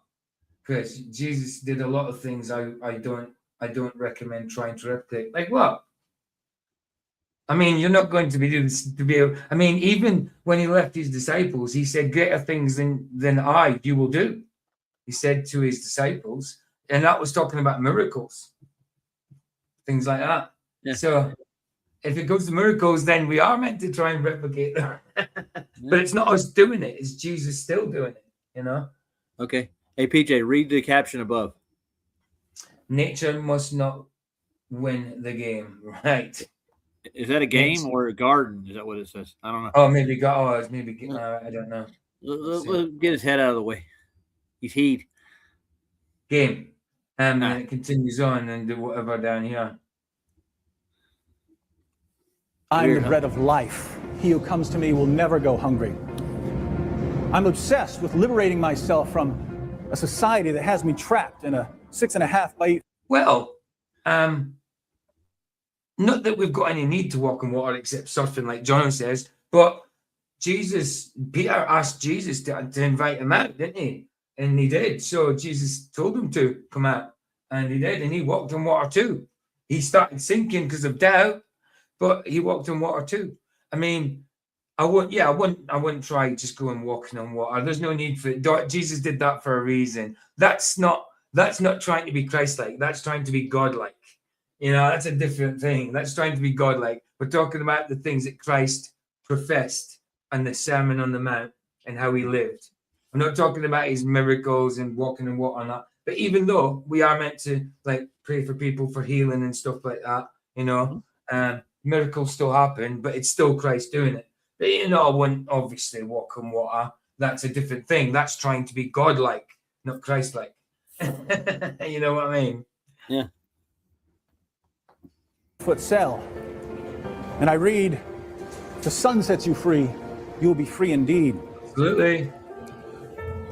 I'm wondering how long my body will take what I'm doing to it before my heart stops and I read, I am the resurrection and the life. He who believes in me will live, even though he dies. Kind of creepy when a book talks to you, but what do I know? I used to think that cats were talking to me. I see people walking in water all the time. It's got to be really cold, but they still do it. They skate on water as well. Yeah. The thing is really funny that I watched some Buddhist monks supposedly walk on water. Have you ever seen this? Yeah. They're running across it. If you look underneath it, they have a bridge laying low in it. They're bouncing off of it. Yeah, of course, you see it. It's a transparent bridge. I've seen it with Dynamo. You can see that they're walking on a panel of some sort. Absolutely. Like if you try it as hard as you can to be as good as Christ, there's going to be a point you're going to slip up. Yeah, you're going to fail. Yeah. There's no. We're just human beings. Of course, you've got to fail, but that's what he told us to do. To be like trying and be like him. You know what I mean? What he professed on the Sermon on the Mount. That's what he was like here on earth. So that's what we've got to try and be like. That's why they hated him. That's why the Pharisees. To be as good as a man, to be a good man. Say again, trying to smash your dad's head in with the hammer is not being a good man. I don't know. No, of course he wasn't being a good man, but he wasn't a Christian then. He was in the world. He was an atheist. This is him talking about how he come to Christ. Yeah, listen, God, Jesus tells us not one of us are good. Not one. Not even people who are Christians are good. Only God himself is good. We try to do good things, but us ourselves are not good. We're told that. So nobody's good.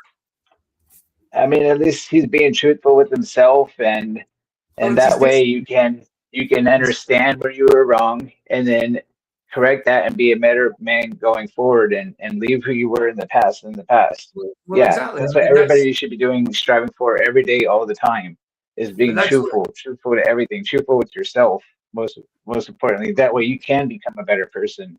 Well, that's what he's doing. He's telling his testimony, so he's telling how he used to be, and this is how we see him every day, putting videos out every day, talking against Islam and that. This is how he used to be. Like, I used to be in prison. I didn't used to do good things. I'm an ex-addict. You know, everything I did went against the grain when I was stealing, you know, and stuff like that. Everything went against the grain. I did horrible things, but it was because of my addiction. Not one of us are good. Only God. It says that. We can only try and do good things when we come to Christ. You know what I mean? And that shouldn't be, that's not salvation through works. That's like you're saved through grace. But through that, you should want to do the things that Christ did, or be like Christ wanted you to be like. You know? Absolutely. But there's many people who've got testimonies that are worse than this, you know, a lot worse. The rapists, pedophiles, murderers at the same time, and they've become mighty men of Christ, knowing what they did was wrong, you know. So he obviously knows what he did was wrong, absolutely, you know. But that was his psychosis, obviously. God's gonna know in your heart what you're really feeling. So you got all these murderers and all that, and then they're on their deathbed in their last few moments, and the clock's ticking down only seconds ago before they die, and they're trying to decide on what is true. I mean, and then you're like, oh, just forgive me for everything at the last second.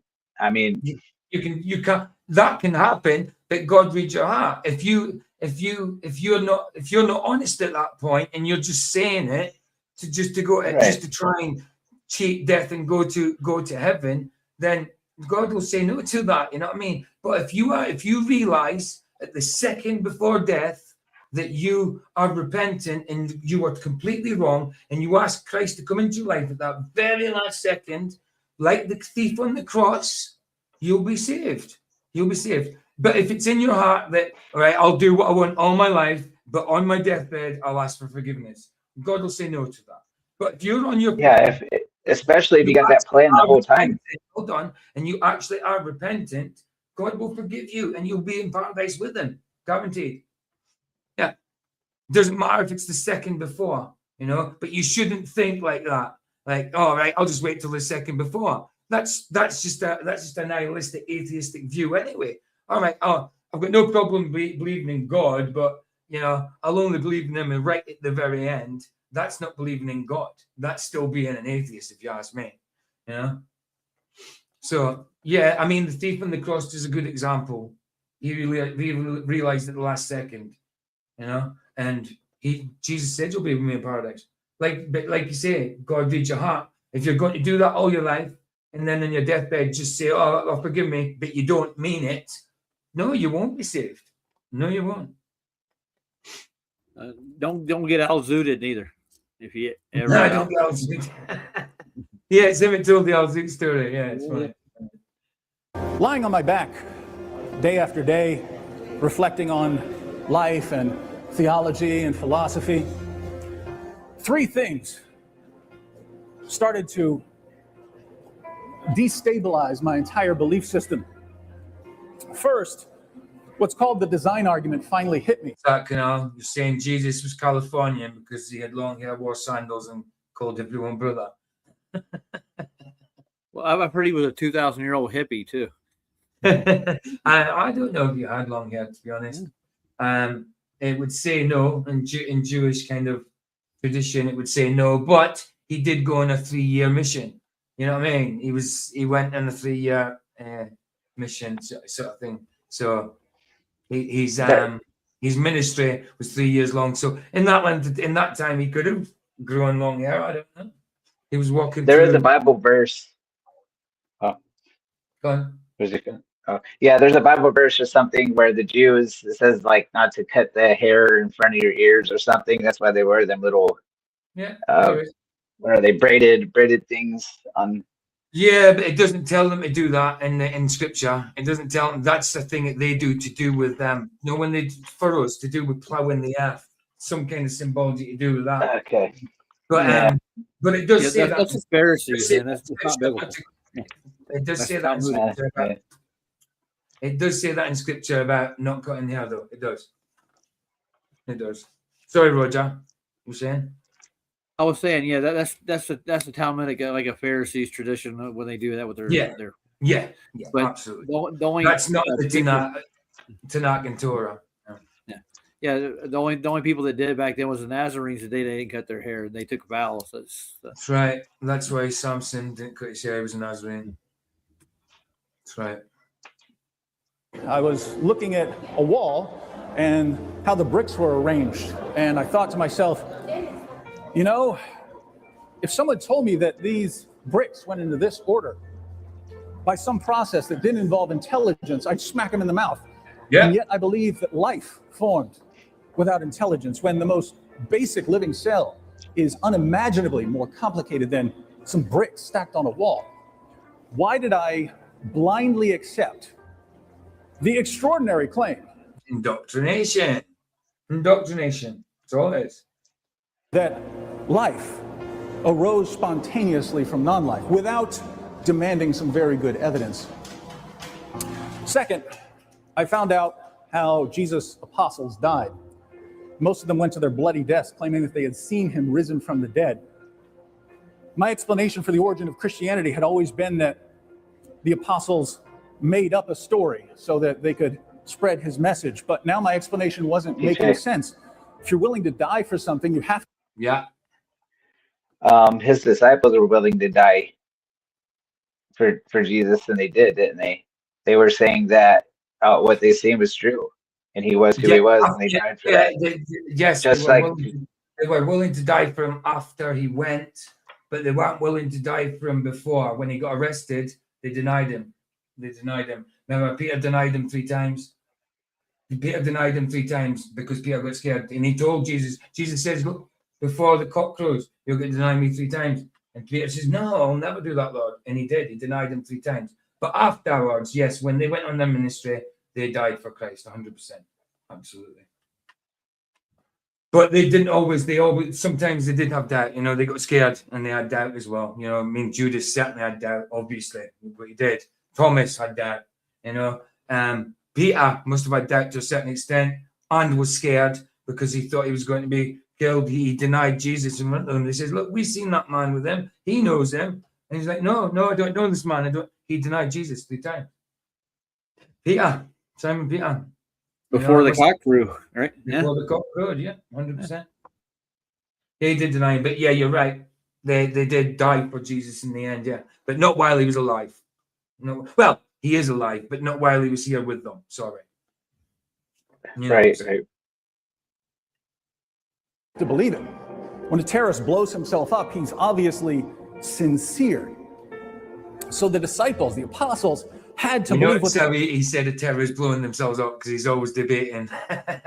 He's always debating Darwin. I think this means PJ. He would be good over Speaker's Corner if he went over there. He'd be great. Yeah, it's just it's a little bit of a distance for him, but yeah, he'd be great in that. Fantastic. Don't start swimming now. Maybe you'll get there in a couple of months. That they were convinced that they had seen Jesus risen from the dead. Now, usually when someone is willing to lay down their life for something, it's for an ideology that they got from someone else, and that ideology could be true or false. The disciples were dying for something that they saw.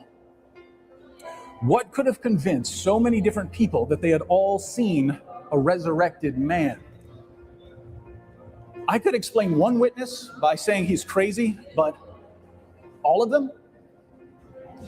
Something was going on here, and I had to figure it out, but I couldn't come up with any explanation for why they had that level of confidence other than they actually saw him. Third,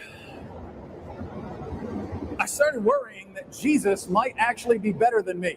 Now, if you're not a complete moral relativist or... Well, he certainly is. He's better than everyone. Or what is the one? Oh, never mind.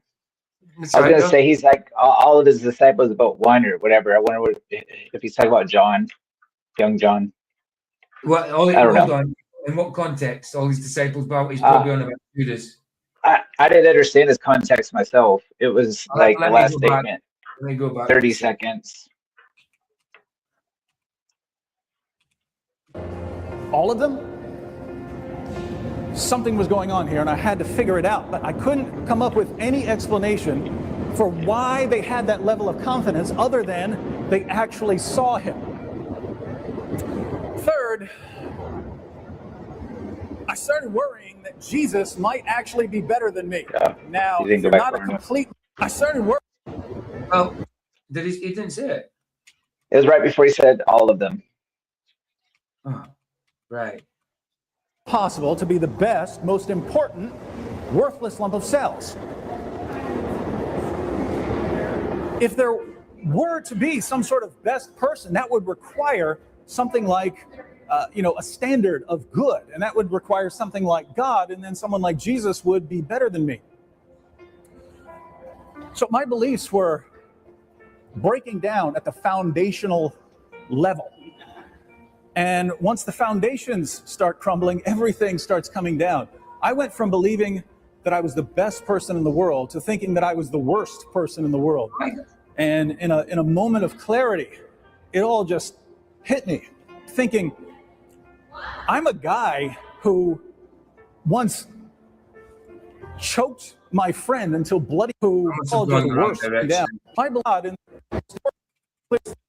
now, if you're not a complete moral relativist or maybe actually heard as other than they actually saw him. Something was going on here, and I could explain one witness by saying he's. What could have convinced so many different people that they had all seen a resurrected man? I could explain one witness by saying he's crazy, but all of them? Oh, he's saying he could explain one witness being crazy by seeing Jesus, but you can't call 12 people or however many seen him crazy. That's what he's saying there. Is that what you're talking about, Chris? Oh, I'm muted, man. I was talking for a second. Oh yeah, man. That must be it. Yeah, cool. Yeah, no, he's basically saying that he can think what, like, one person seeing Jesus coming back to life after being dead, you can class them as crazy, but you can't class 12 people, 15 people as crazy. You know, that's what he's saying. Yeah. So let's do a count right quick. It was Mary and her sister. Mary and 11 disciples, I think, and their sisters. There was a couple of angels there at one point. Can't remember exactly. I'd have to go into the Gospels to find out. Did he went? He saw Thomas later again. So Thomas. Yeah, that's what I'm saying. So it was a few of them. I mean, they weren't all there at that point when they first went to the tomb, but they all did get to see him, apart from Judas, obviously. And then, how about all the witnesses after his resurrection that were in the street? Yeah, absolutely. There was people there as well. I mean, it wasn't just the disciples. Yeah. So they were all having a group hallucination, and yeah, absolutely. It was like 500 people. Right? You're talking about the saints, yeah. Something was going on here, and I had to figure it out, but I couldn't come up with any explanation for why they had that level of confidence other than they actually saw him. Third, I started worrying that Jesus might actually be better than me. Now, if you're not a complete moral relativist or maybe one of the new atheists, it's probably obvious to you that Jesus is better than me. But I wasn't the...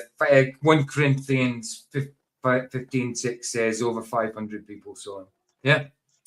Over 500 people. I mean, wow, that ain't undeniable proof. What the heck? Right, exactly. Clearest thinker on moral issues back then, so getting my mind around this was very difficult. Here's the problem that emerged. I had two beliefs that just didn't go together. On the one hand, I believe that human... That's cognitus for you. Two beliefs. That's cognitive dissonance. That's it defined to a T right there.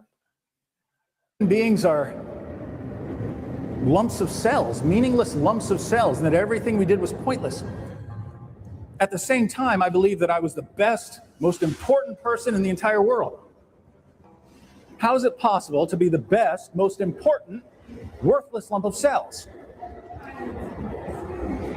Right. If there were to be some sort of best person, that would require something like, a standard of good, and that would require something like God, and then someone like Jesus would be better than me.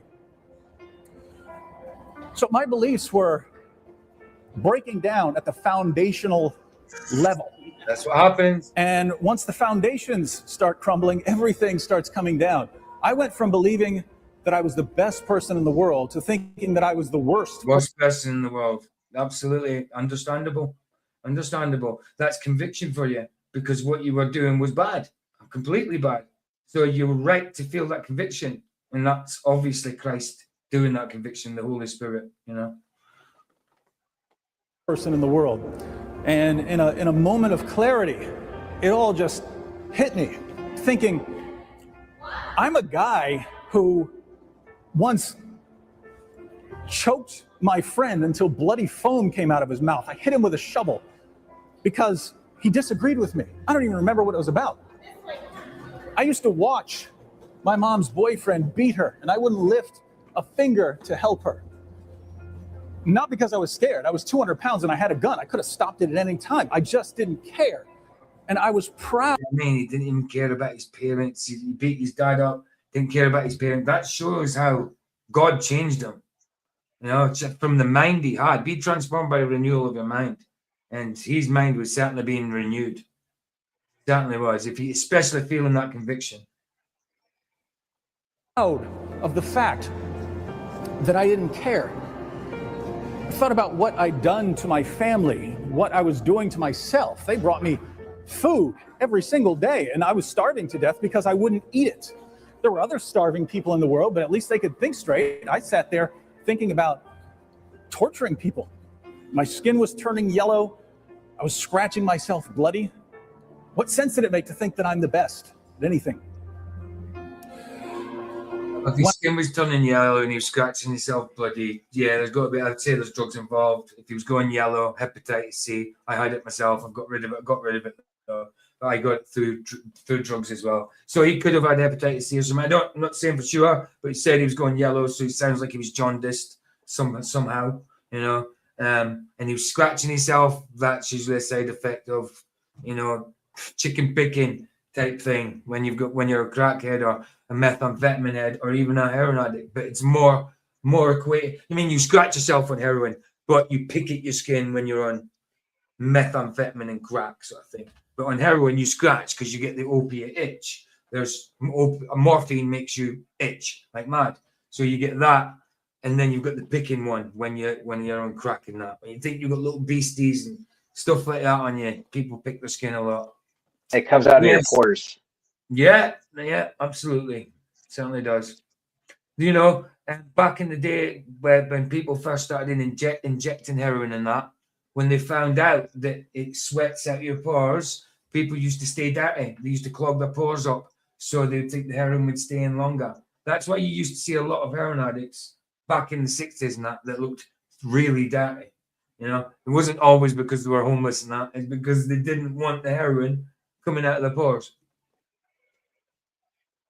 I was thinking about that situation.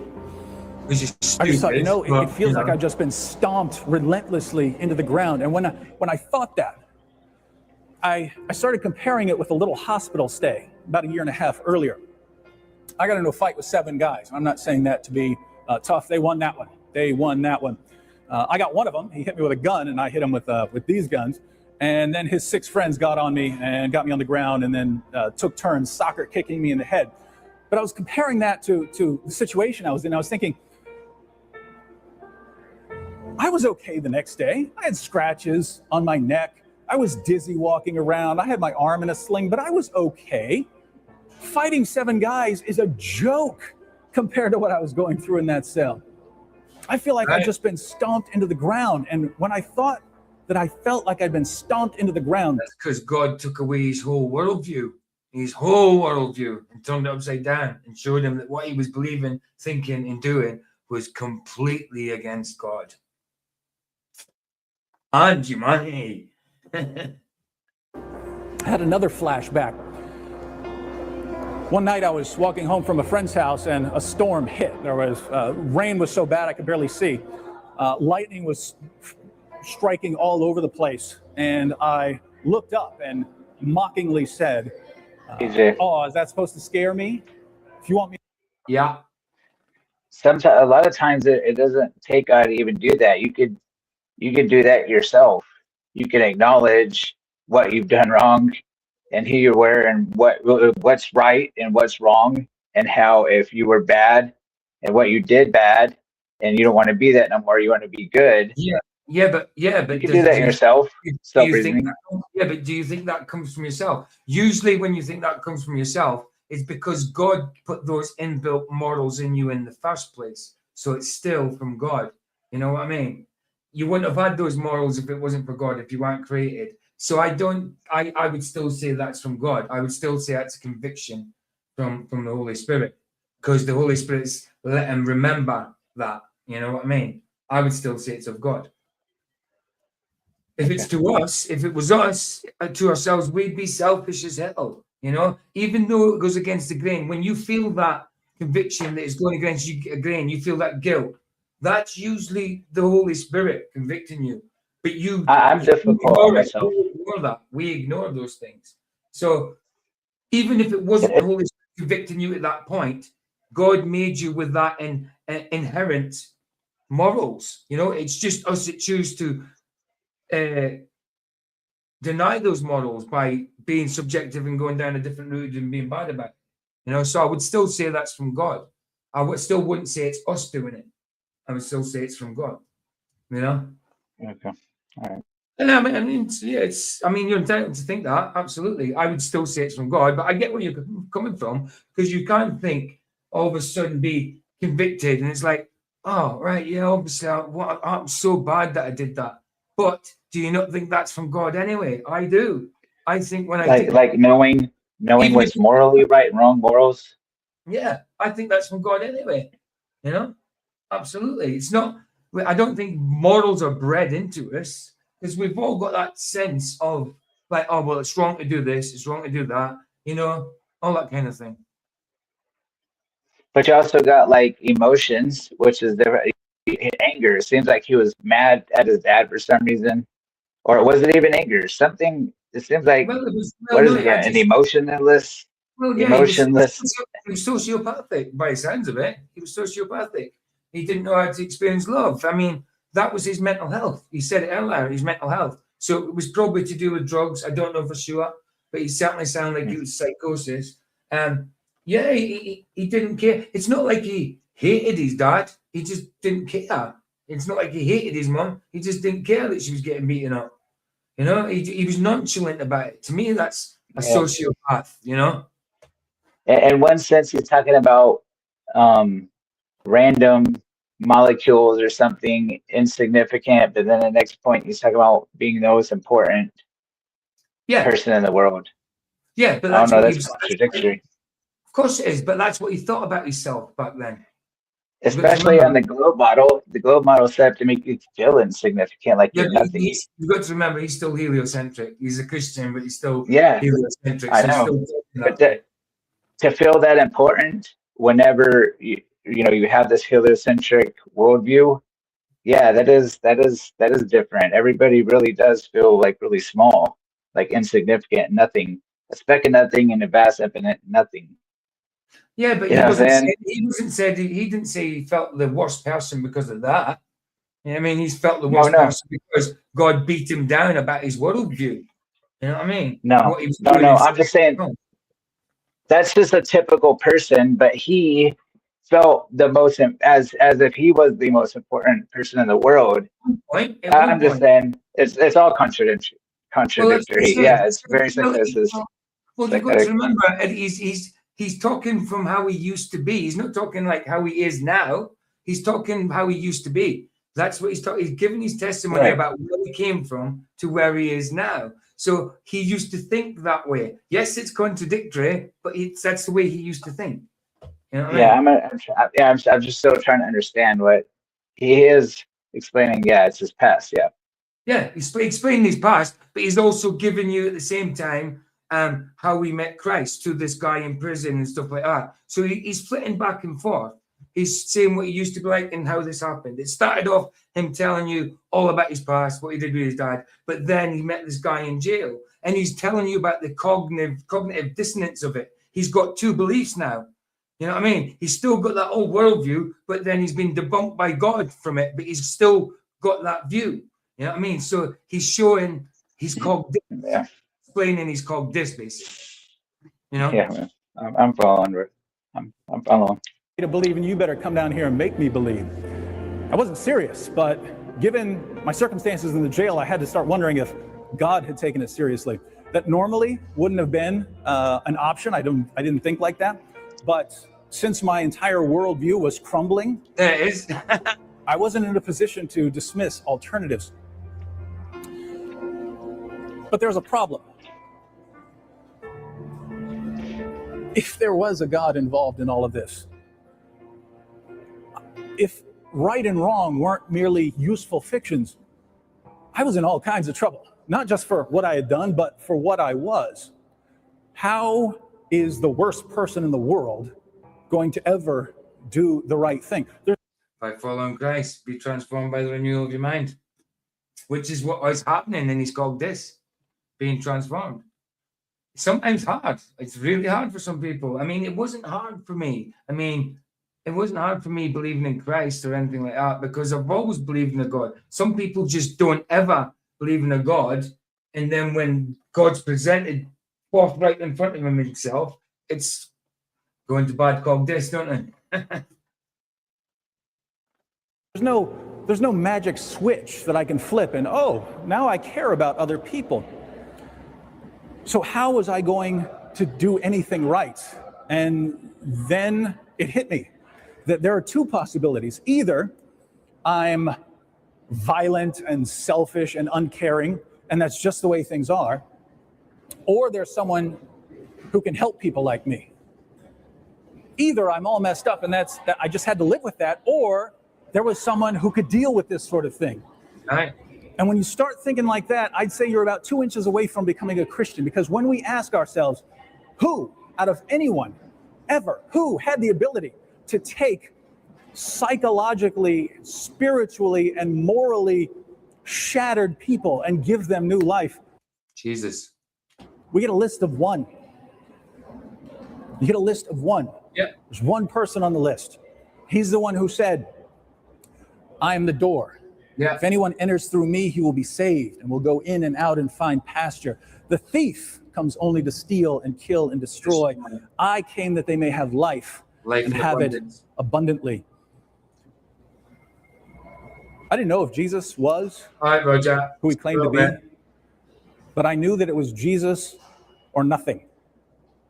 It was Jesus or nothing. If anyone has God's stamp of approval, it's the guy who rose from the dead. History is filled with dead options. Jesus is the last living option. Absolutely.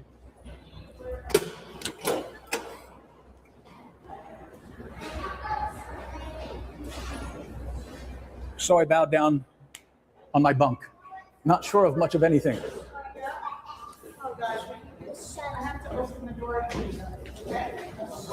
And I prayed. I didn't know how to pray, but I prayed.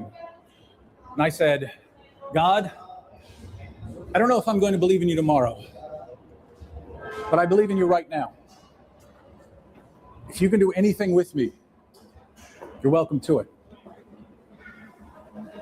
And then I continued with a kind of sinner's prayer that I had read in those Bible studies. And when I sat up from that prayer, just to let them know, there's no such thing as a sinner's prayer biblically, but people do go about saying this kind of guideline to prayer, calling it a sinner's prayer, some sort of thing. There's no actual sinner's prayer in the Bible, but I get what he's saying, because I did the sinner's prayer as well. I thought it was scriptural when I first did the sinner's prayer. I was like, then realized it's not scriptural. But yes, the things that you profess in a sinner's prayer is the things that you would profess anyway, you know. But there's no such thing as a sinner's prayer in scripture, so to speak. the entire world looked different. Any prayer is a sinner's prayer because the person praying it is a sinner, you know. Like everything was a different color. For the first time in a lot of years, I didn't want to hurt anyone. And I had a strange sense that I'd somehow known the truth all along. I like how he did that dramatically as well. Like when he come to the light, when he come to Jesus, that's when he's out of the subway, into the street and into the light. I like how he's done it. I like how he's done that. I like how he's made a kind of metaphor out of the video. God created the universe, but we're something special. We're created in God's image. But we reject God, and in rejecting God, we strive to twist and warp his image, which we bear.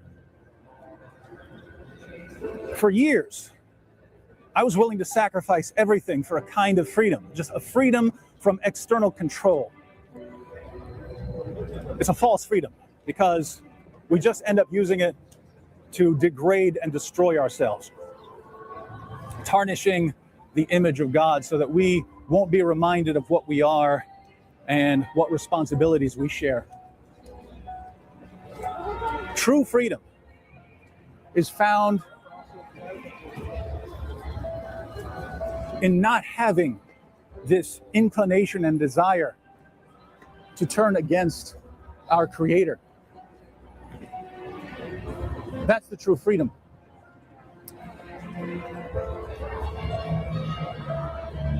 After I prayed, I felt like I'd been fighting, not figuratively fighting. I mean, physically brawling my entire life, and that I finally had a chance to sit down and rest. That rest never went away.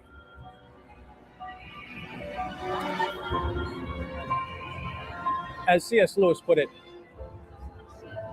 I believe in Christianity because I believe that the sun has risen, not only because I see it, but because by it I see. Yes, Roger. I'm leaving. I want to say goodbye in person, but he's a Lewis fan, so that would explain some of his mentality. Lewis could actually cognitively put reality together with the fantasy of the heliocentric model as a philosopher. I don't know how they. See, in the StreamYard here, if you put in the private chat, put now it's a new thing, it's a new tag thing, and it'll come up with your names, whoever you want to add. Just type and then it'll come up with whoever's name. I think I just seen that on StreamYard. Yeah, I did a live stream and had a pop up.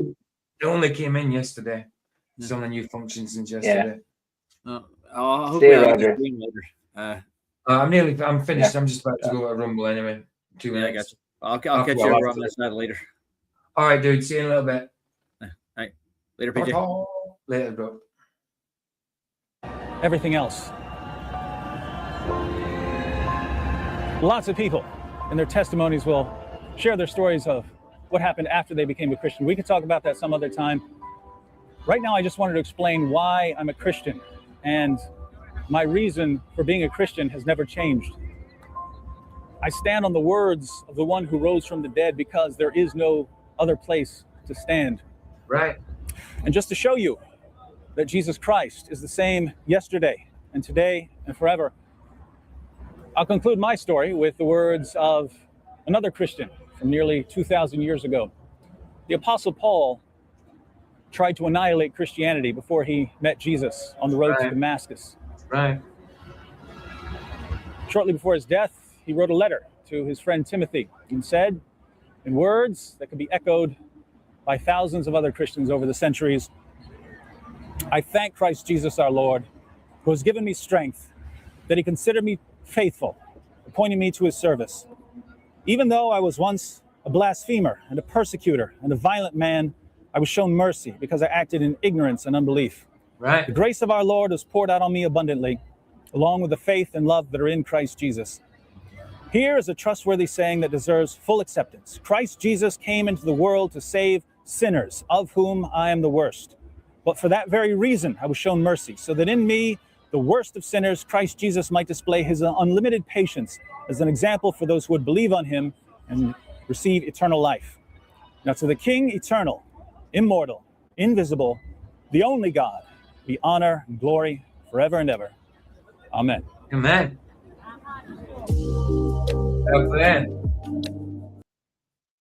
Nice one, Dave Wood. Excellent. So I like that. I like the way he did that.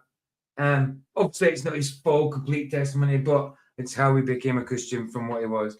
And I think that's great. Man, because like he just explained, what was Paul there? Somebody that wrote a lot of the New Testament, most of the New Testament, when it comes to most of the letters.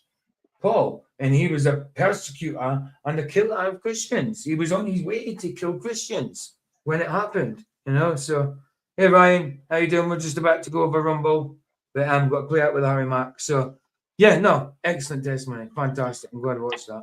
But, we've all made mistakes in the past. Everybody has a past. I've done some bad stuff. You've done bad stuff. We all know that, but we could be truthful with everything, and that's why we're here today, like with the flat earth and God and everything. So, and even with ourselves, so we're not that bad person we used to be. We know right from wrong, what we did wrong, and we want to be good going forward because we're good people. We're good men. So, absolutely. Well, we do good things. We're not good in flesh, but yeah, there's not one good, but we do try to do good ones. That's the whole point, is this trying. Yeah, absolutely, bro. Absolutely. And being true with yourself and trying to be a better person every day. Yeah. That's all we can do. Agreed. Absolutely. Right, Harry, Mark, and then we'll get over Rumble. You good, Ryan? You good? I'm good. Cool.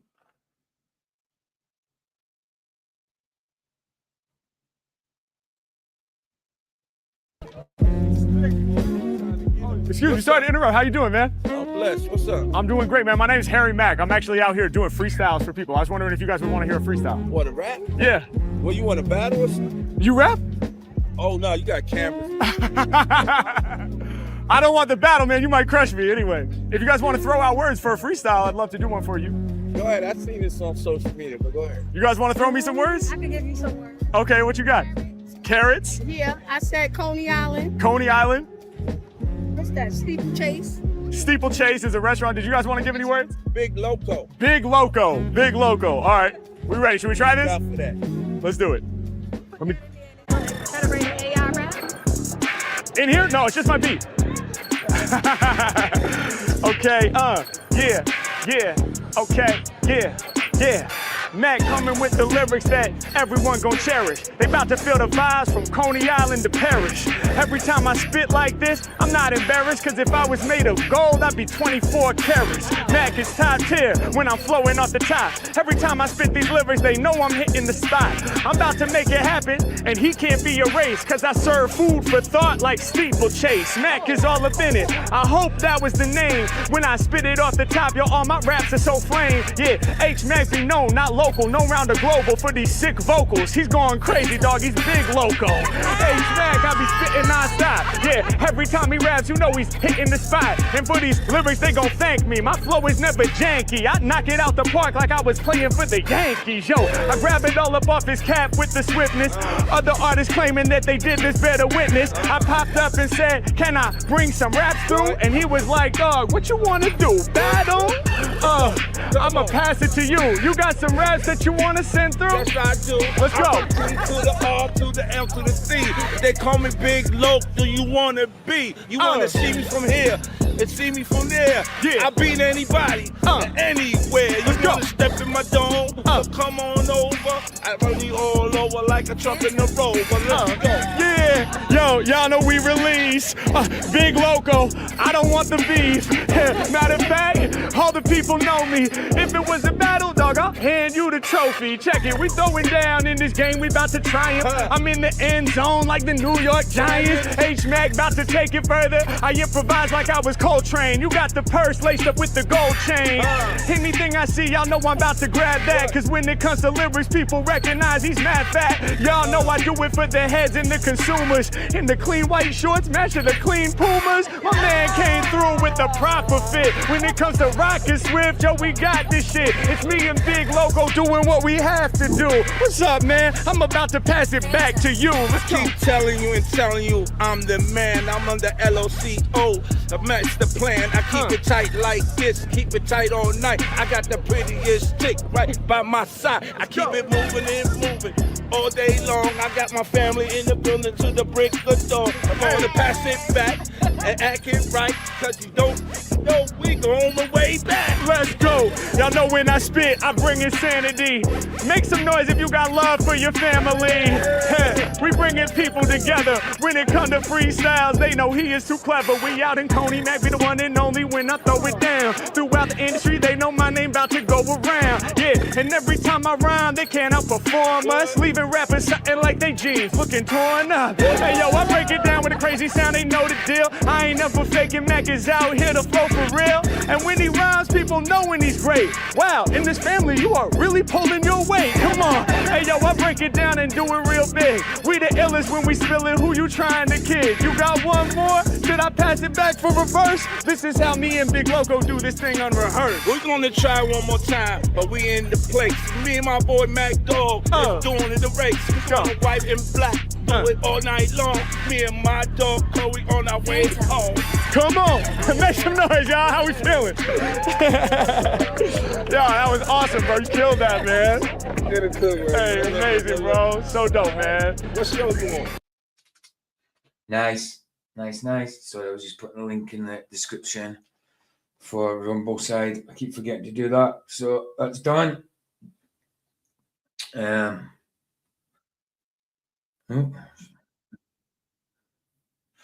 Right, guys. If you're not joining us on Rumble, thanks for joining us here. And I will see you. Well, I'm not on tomorrow, but I'll see you on Flatches tomorrow. But I'll be on Sunday night, next movie night, which should be Fifth Element. Don't know the topic yet. I probably won't be streaming after I've been live here because I'll be probably till about 4 or 5 in the morning. And then, yeah. So I'll probably, next time you see me, I'll be on Flatches and then I'll be live Sunday night. If I do go on, I'll go on in the afternoon, but I can't promise anything. You know what I mean? Especially the way I'm feeling with me and Vicky and that just finishing. So, it's not happening. So, you know what I'm saying? Yeah, like I say, I only kind of did tonight. I didn't really want to do it, but then I thought I need to keep my mind occupied. So, for now. But, yeah, we'll see. We'll see what happens tomorrow. But I'll definitely be on Flatches, whatever. Bless you guys. See you over the Rumble side. And All right. join us. Bless, man. Here the sunset's free. It's free. Indeed. Indeed. Nice one.